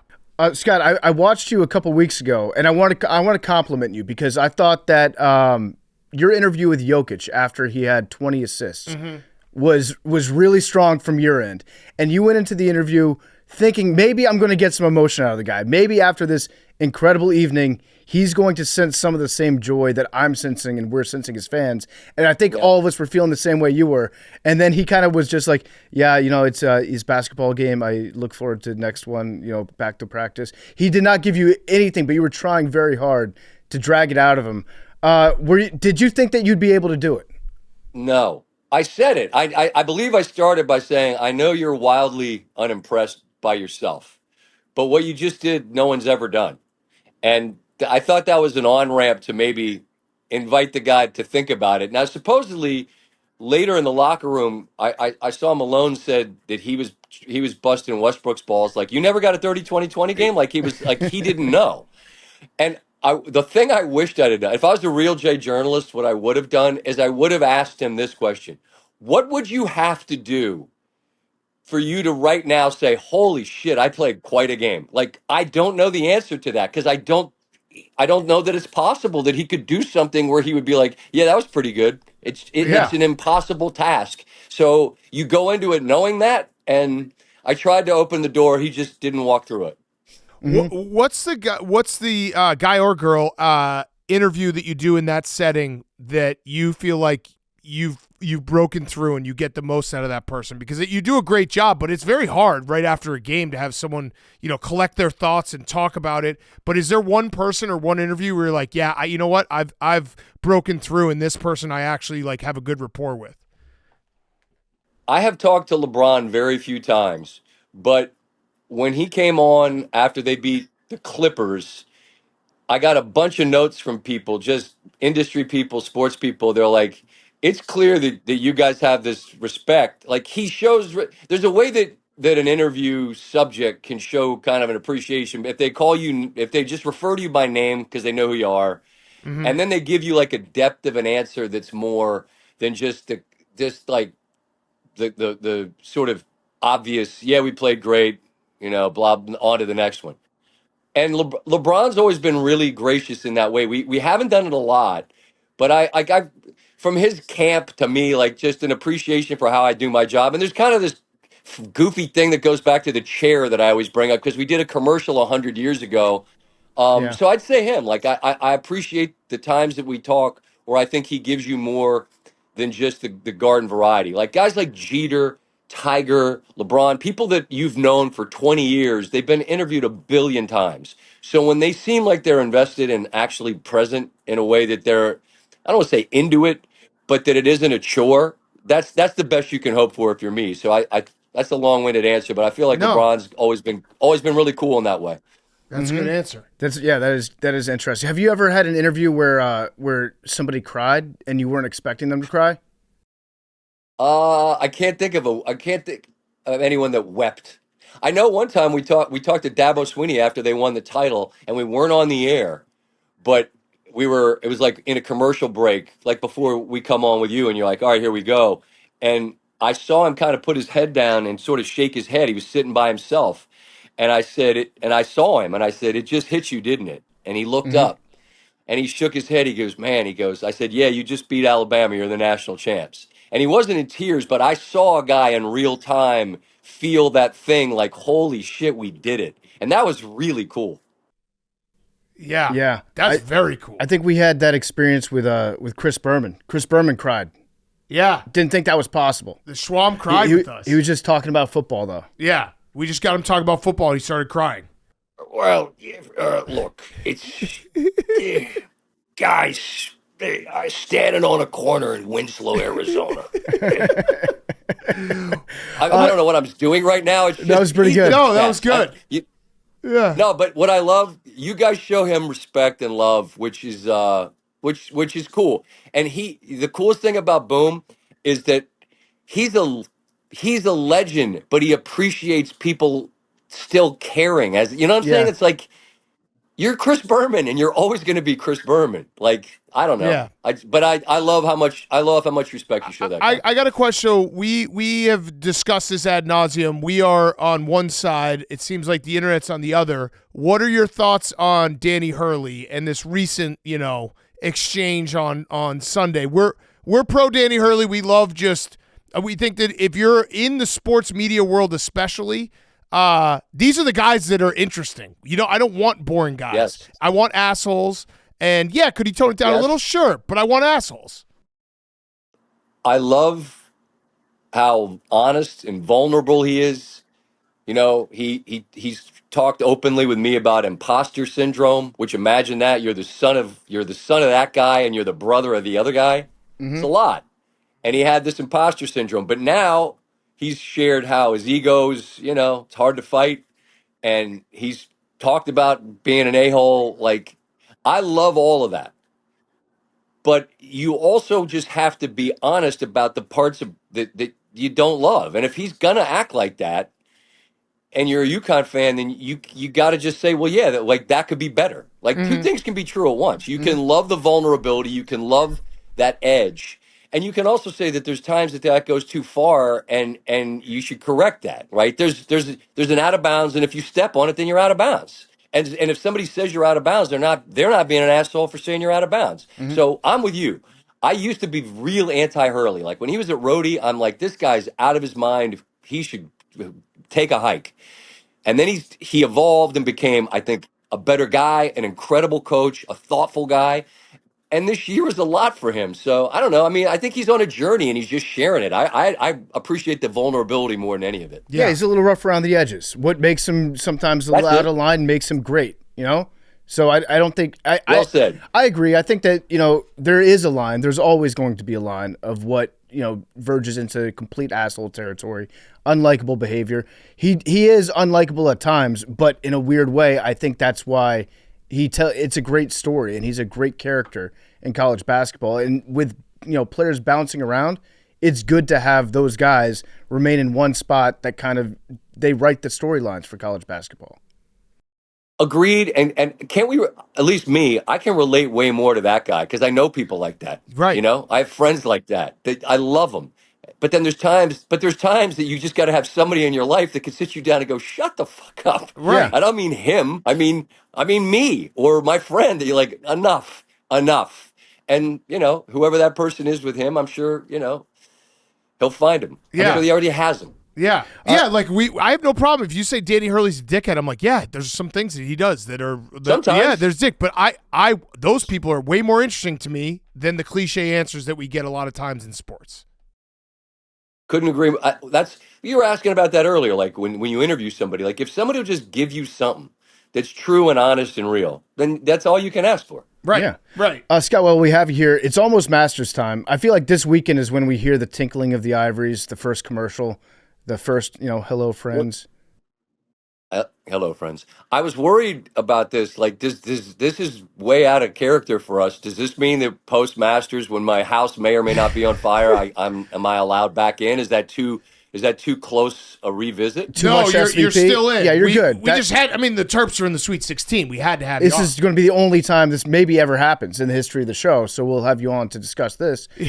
We don't want to miss that, Scott. Like he's actually mad at you. He's mad at you. For that. I know that was bad. There's low hanging fruit. I took it. Asshole move. That was my Danny Hurley moment. Sometimes I cross the line. I've learned from it. I'm going to move on. You're not wrong. I mean, you're not wrong. It's the first time in a long time. So I'm happy to come on anytime. And if it's post Masters, I always just pencil it in mentally. Yeah. No, I am rooting for you this weekend. I would love to see nothing more than your Terps beat the Gators and move on. I want to see you in a Final Four, Scott. I really do. But in terms of the Masters specifically, is there anyone that you're looking at to keep our eye on? Maybe an underdog that's been playing really well that you think can handle Augusta? I have absolutely no idea. That's a good answer. How are we feeling about the cell phones? My phone? Isn't Masters doing a different thing with the cell phones this year? I don't know. I always just had a sticker, and I was allowed to have one on the low. So I don't know. Is there a new? Are you allowed to have them? I heard our guy Beef was telling me about that the other day. That I think people are going to be allowed to have cell phones at Augusta and take pictures. I might have gotten fed misinformation about this, but that's what he told me. It would be shocking because that would be such a 180. But who told you this? Someone named Beef? Yeah, our guy Beef. Our guy Beef. Oh, Beef, your guy Beef. Yeah, it's our guy Beef. I mean, Beef knows stuff, so it could be. Yeah, Beef is a gem. Hey, I got one for you. Yeah. I'm thinking. I got a name. He's not like way off the grid, but no one's going to say Sepp Straka. Ooh, okay. Sepp Straka, Georgia Bulldog.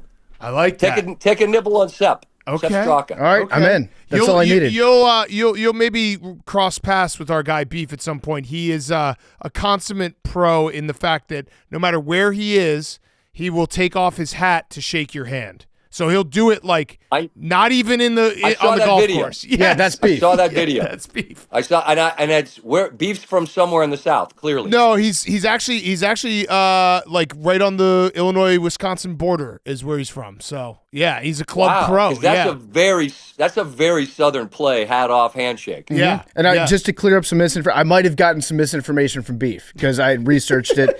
It said cell phones are not allowed at the 2025 Masters tournament. So bullet dodged. I was very upset about that. Good that we got to the bottom of that so All right. quickly. Yeah. Yeah.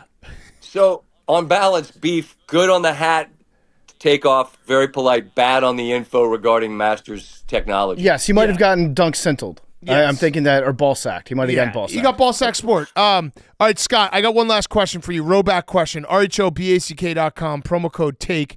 20% off your first purchase. Q-zips, polos, hoodies, joggers, shorts. Rowback.com, promo code TAKE. My last question is a two-parter. First part is I just need confidence level going into Thursday. And at what point during the day are you going to be like, all hands on deck, everyone leave me alone? Okay. Confidence level is 5 because it's. I always say be optimistic because it costs the same. I'm also realistic, so 5. I don't think they haven't gotten crushed all year. I don't think they'll get crushed, but it's going to take a great game to beat a great team. The problem with when will I tell my family to leave me alone? My wife is a Gator, and my children are in the crossfire. And at some point in the day, Big Cat, what I'll make them do is I'll make them make a life choice.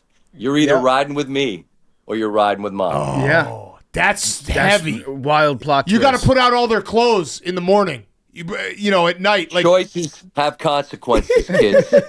Choices have consequences. You got to think about. You got to tooth fairy it. You got to have all their clothes out. Go in their rooms at 2 a.m. and make sure their clothes for Thursday are all Terps.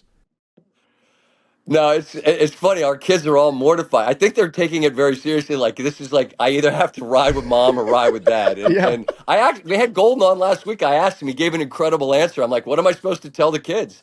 And he's like, you tell the kids you're here to be a great dad and you support Mom and you're thrilled to see the Gators do so well. He gave an amazing answer. It was wrong because, again, the right answer is you better buckle up and ride with Dad here. Yeah. But no, I don't.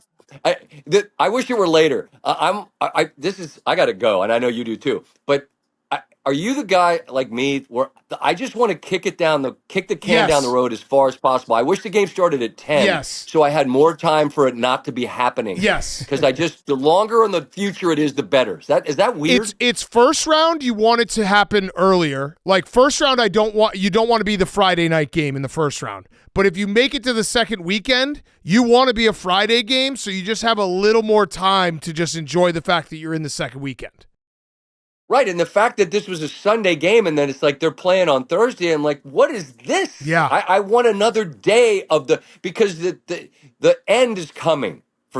Even if you win it all, like the end is coming. So the longer into the future something is, agreed. For some reason, I think I find it's better. Like I think we agree, but I don't understand what there's some psychology of that. I don't know what it is. I'm just odd, I'm sure. Yeah. No, I think that's completely relatable. So you want another day. If it was on Friday, then you could spend all Thursday watching the games and then also reading more articles about the Terps and the Terps' magical run. You get to watch more highlights without having that sadness where it's like, that was a great run. I get to enjoy this day of celebration. Stress-free, and it's somebody else's. Like honestly, and this is true. Like watching Wisconsin, and of course, it's not just you, Big Cat. It's Andy North, who's like a family member, and I'm in agony watching that end because I'm like, that sucks. Yeah. Mm-hmm. But I'm like, well, at least we don't have to deal with that for another day because we were the next day. You know what I mean? That's really what it comes down to. Yeah, and college sports is. I know you got to go, but the college sports is so different than pros. I was explaining it like. It's like a different type of it's sadness in that I won't get to watch these specific guys ever again. It's not next year. It's like, that's it. John Tanjay will never wear a Badger uniform again. And I just wanted to watch one more game. So that's where it's ripped from you so quickly. It's just all of a sudden you're like, oh, that's over. That sucks.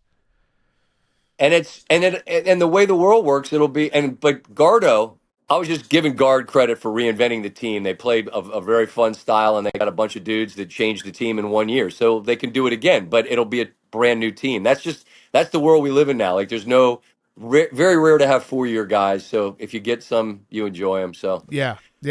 All right, Scott. We'll root for the Terps. We'll hope the kids make good choices, and we hope the family isn't just horribly, irreparably fractured after Thursday night. If they told you, Dad, we're actually going to root for the over, would that make you happy? Yeah, do that. Happier than anything in the whole world. All right, Scott, you're the best. Thank you so much. Good luck to the Terps. We're rooting for you. All right, fellas. I appreciate you.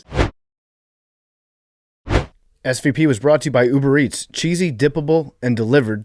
Get Cheesy Bites Pizza and Ranch Lovers Flight only on Uber Eats and start dunking without ever leaving the couch.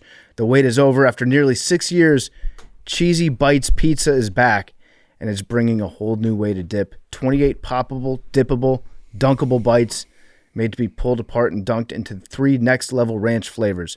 Pizza Hut just changed the dipping game, introducing the Ranch Lover's Flight with Chipotle Ranch, Ultimate Ranch, and Pepperoni Ranch, because one ranch just isn't enough. Whether you like it smoky, creamy, or with a meaty kick, there's a ranch for that. It's dunking season. If it's on the court or if it's in your pizza box, Cheesy Bites Pizza and Ranch Lover's Flight is the MVP of dippable snacks. Game day just got cheesier and dunkier, the perfect pull-apart, dip-worthy snack for March Madness. Who's ready? You can only get it with Uber Eats. Don't wait in line. Get Cheesy Bites Pizza and Ranch Lover's Flight delivered fast and fresh, only with Uber Eats. Order the Cheesy Bites Pizza and Ranch Lover's Flights only on Uber Eats from now through April 13th. Scott Van Pelt was also brought to you by Reese's. Reese's Peanut Butter Cups are the perfect combo of chocolate and peanut butter. You can buy them basically anywhere. How many Reese's do you guys think that we ate last week? Opening weekend. They were in the studio with us, in the gambling cave. We were passing out product left and right. I probably had 50 plus. I was going to say 40 for me, easy. I think it's probably 30 to 50, somewhere in that range for all of us. We ate so much Reese's. It was so good. It's chocolate. It's peanut butter. Reese's Peanut Butter Cups are a winning part of the game day experience. Eat Reese's Peanut Butter Cups. Feed your fandom. Okay, guys on Chicks, I did just get tagged in 2 tweets that I wanted to bring up real quick. They're kind of on the opposite ends of the spectrum here. So one is, I was just made aware, I think you were tagging this as well, PFT. There's a guy who has been tweeting for 2,654 days that Jesse James caught that ball. It's important to keep people posted every about single that. day. That guy deserves a shout out. That's insane. 2017 was that game. He deserves a shout out. That's grit. And then there's a guy, American Matt 7 on Twitter. He's on day 2 of tagging both of us till we acknowledge New Mexico outplayed Michigan State and got hosed by the refs. There's your acknowledgement. Day 2. You can now rest. Acknowledge without comment. I like Jesse doing James it as guy, quick. though. Yeah. Jesse James, he did catch that ball. It's crazy. You remember that, Hank? Yeah. 2017. Hank, do you think he caught that ball? No. All right, well, now he's got to keep Yeah, going. okay. I do like, though, when someone gets on that. I think there's a guy floating out there that's been tagging Max Homa every day for like 1,000 days to play golf with him. Yep. But I do like getting to someone like in the first 2 or 3 and just being like, all right, cool, acknowledged. Yeah. You're good. The day ones are always the best. If I see a day one of tagging PFT commenter until something, I'm way more likely to respond to that. Yeah. Just going to be like, all right, we're good. What do you got? Breaking news? No, Woj breaking is news. just Breaking doing- news. St. Bonaventures has signed big man Frank Mitchell from Minnesota. Well, Woj tweeted the bomb emoji, and then it got everyone excited, and then it was just St. Bonaventure. It's Frank Mitchell. I love that. I love that from Woj. So many people still have Woj notifications on their phone. Yeah. And now they're getting overloaded with St. Bonnie's news. Perfect job, Woj. It's huge. Okay, Hank, guys on Chicks. My boyfriend and I have been having an ongoing discuss about pillows.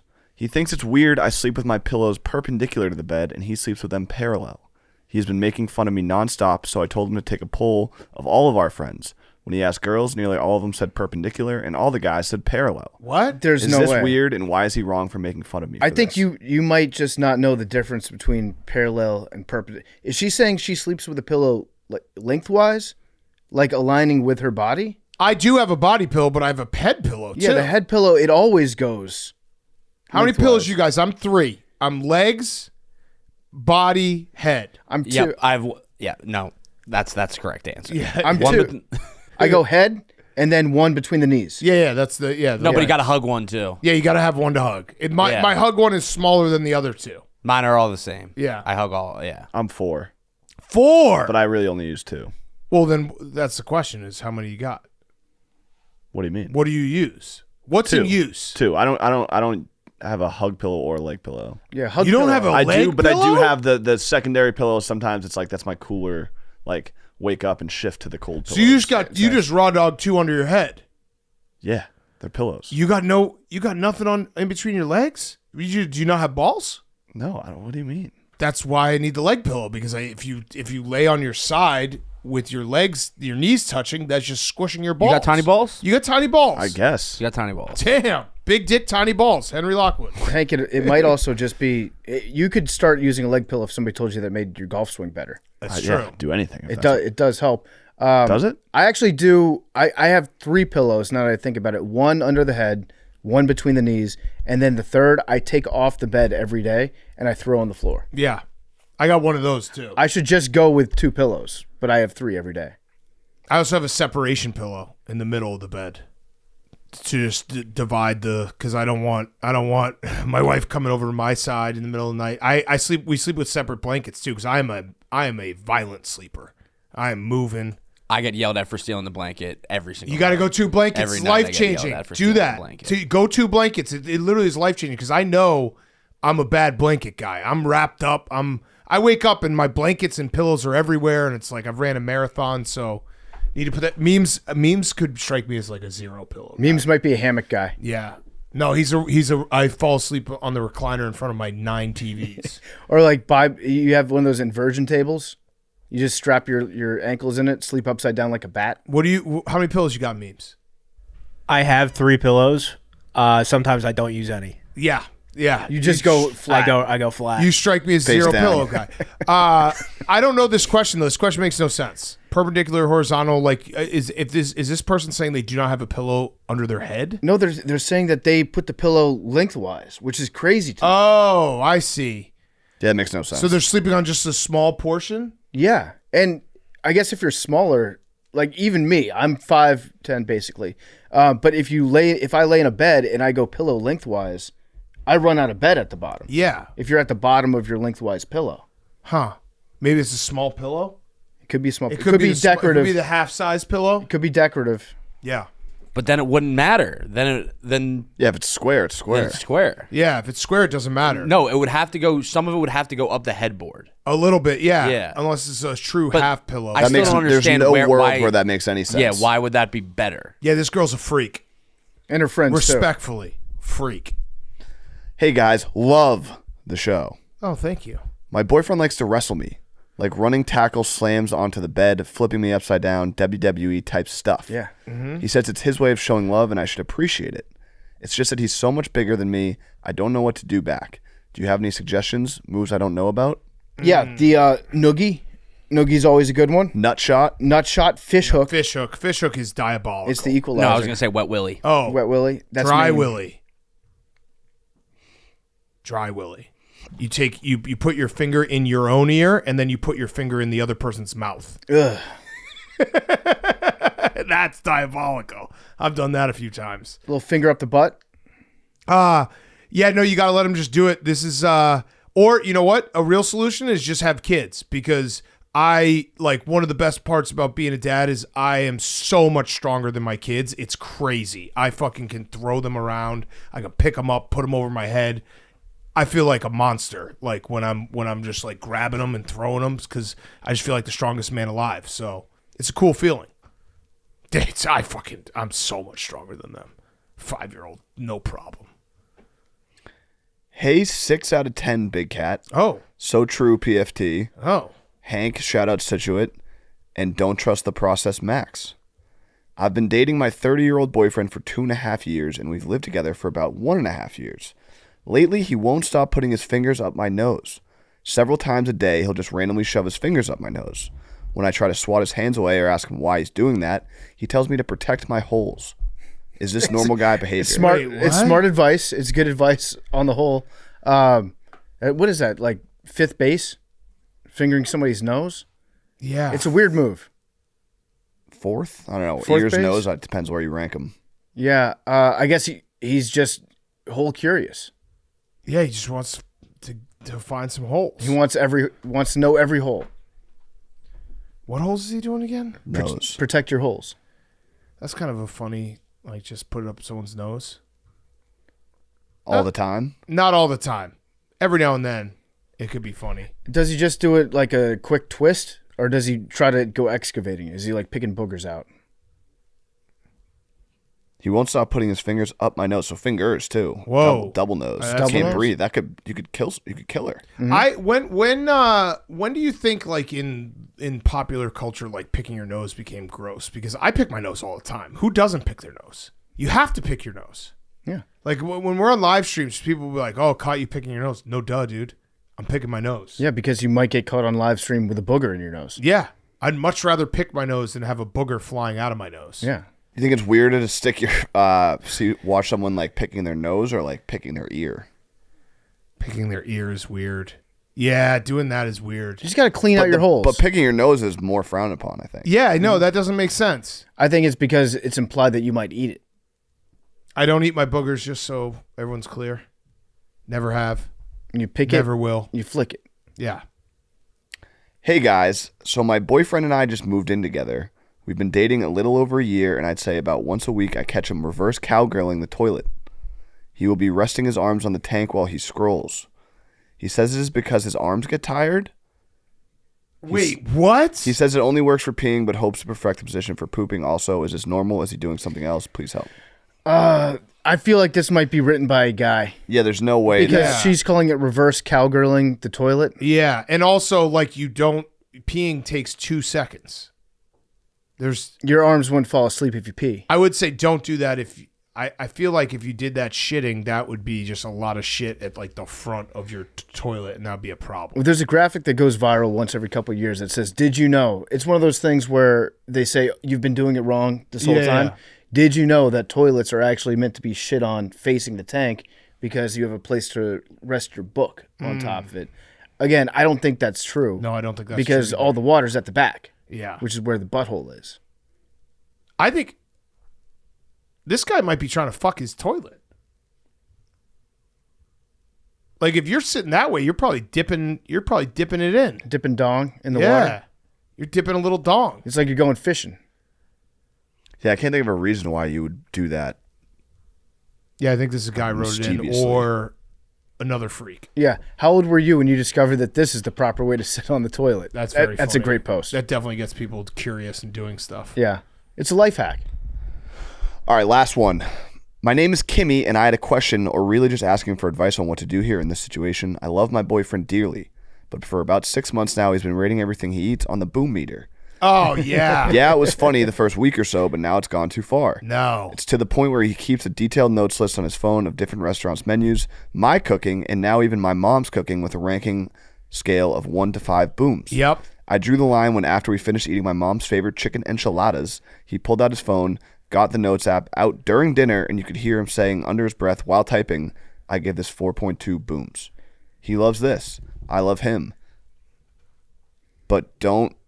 Oh, this is cut off. He loves this. I love him, but don't know if it will stop now because I've asked him and it hasn't. It's almost like a tick. What do I do?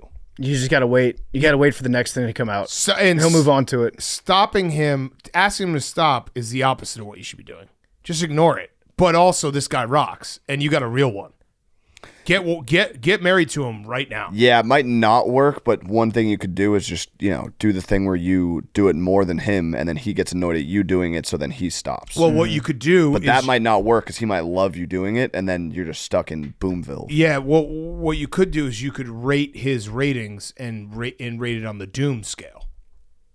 So you could give him a Doom for his rating of your mom's enchiladas being booms. I was hoping that every single rating this guy had was going to be 5 booms. Yeah. Like they're all good. Yeah, that's gotta suck when he throws out one boom. What is it? 4.2 booms? Yeah, I don't know if you can do Your mom's 0.2 enchiladas? booms either. No, you can't. But It's pretty good. It's binary. boom, boom, boom, boom. That's a boo. Yeah. Yeah, no, this guy is awesome though. I love this guy. Yeah, you're right. You can't do decimals with You the booms. It's either a boom or it's not. it's 1 It's through not 5. a half a boom. Yeah. Tell him that. Play him this and be like, hey, we love this guy. He rocks, but his rating system's all fucked up. So either he fixes that or he stops altogether. I'd prefer him to fix it and keep going, but he can't be doing 4.2s. No. No. I could see whatever the new trend is that's going to happen in like 6 months. He'll just incorporate that instead of boom. Then you'll have to get upset at him about that. Let guys have hobbies. Yeah. Sounds like he's passionate about this. I would Yeah. encourage it. Also, sounds like he's keeping a good log of like where you can go back to dinner. Yeah, this is actually, if you take out the boom and the Costco guys from the equation, he's being a good boyfriend. Right. Like, we want Thai tonight. And he's like, actually, I had a 4, we can't do 4.5, a 5 boom Thai dinner, a month ago. Yeah. It says it right here. Yeah. Boom, boom, boom, boom, boom. Fucking love those guys. When he's doing it, I wonder does he flex? Does he He's got to. does he do the whole deal? Maybe that's what you say. You say, hey, if you're going to do the booms, you don't have anywhere near the biceps of Big Justice. Like maybe you can. The best thing that could happen out of this is you get him in the gym, Yeah. and he still does it Just to make the booms better. Yeah, the booms. Yeah. Okay. Good show, boys. Jeff Passett on Friday talking baseball. Numbers 3. Somebody on the Do you want 3? No, it's okay. Someone on the bachelor party said 22. That was their submission. Okay. Just pick 22. 1. 63. 2. 60 what? 63. 99 Pelt. There's a ball in there. 21. 15. What was your guess? 63. Oh, it would have been 61. Oh. Everyone got the numbers in? 2 fans. You have 2? 2. I think today's going to be the day 3 comes out. Stop. 22. 22. 22. It can't be 3. You're never going to get it. Can't be 3. 74. You want to do one more, memes? Yeah, let's do one more. All right. Numbers. 2. 3. 22.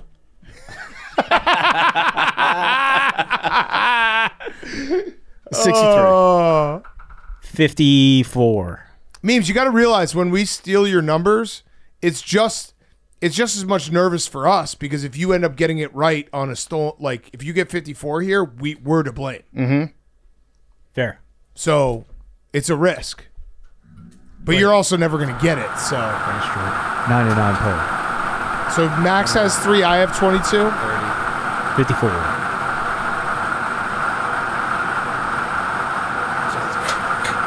78. Was that back to back? No. 74 and 78. And it was 76 last one, I'm pretty sure. Wow. And 75 was stuck in there. Yeah. Love you guys. You're never going to get it.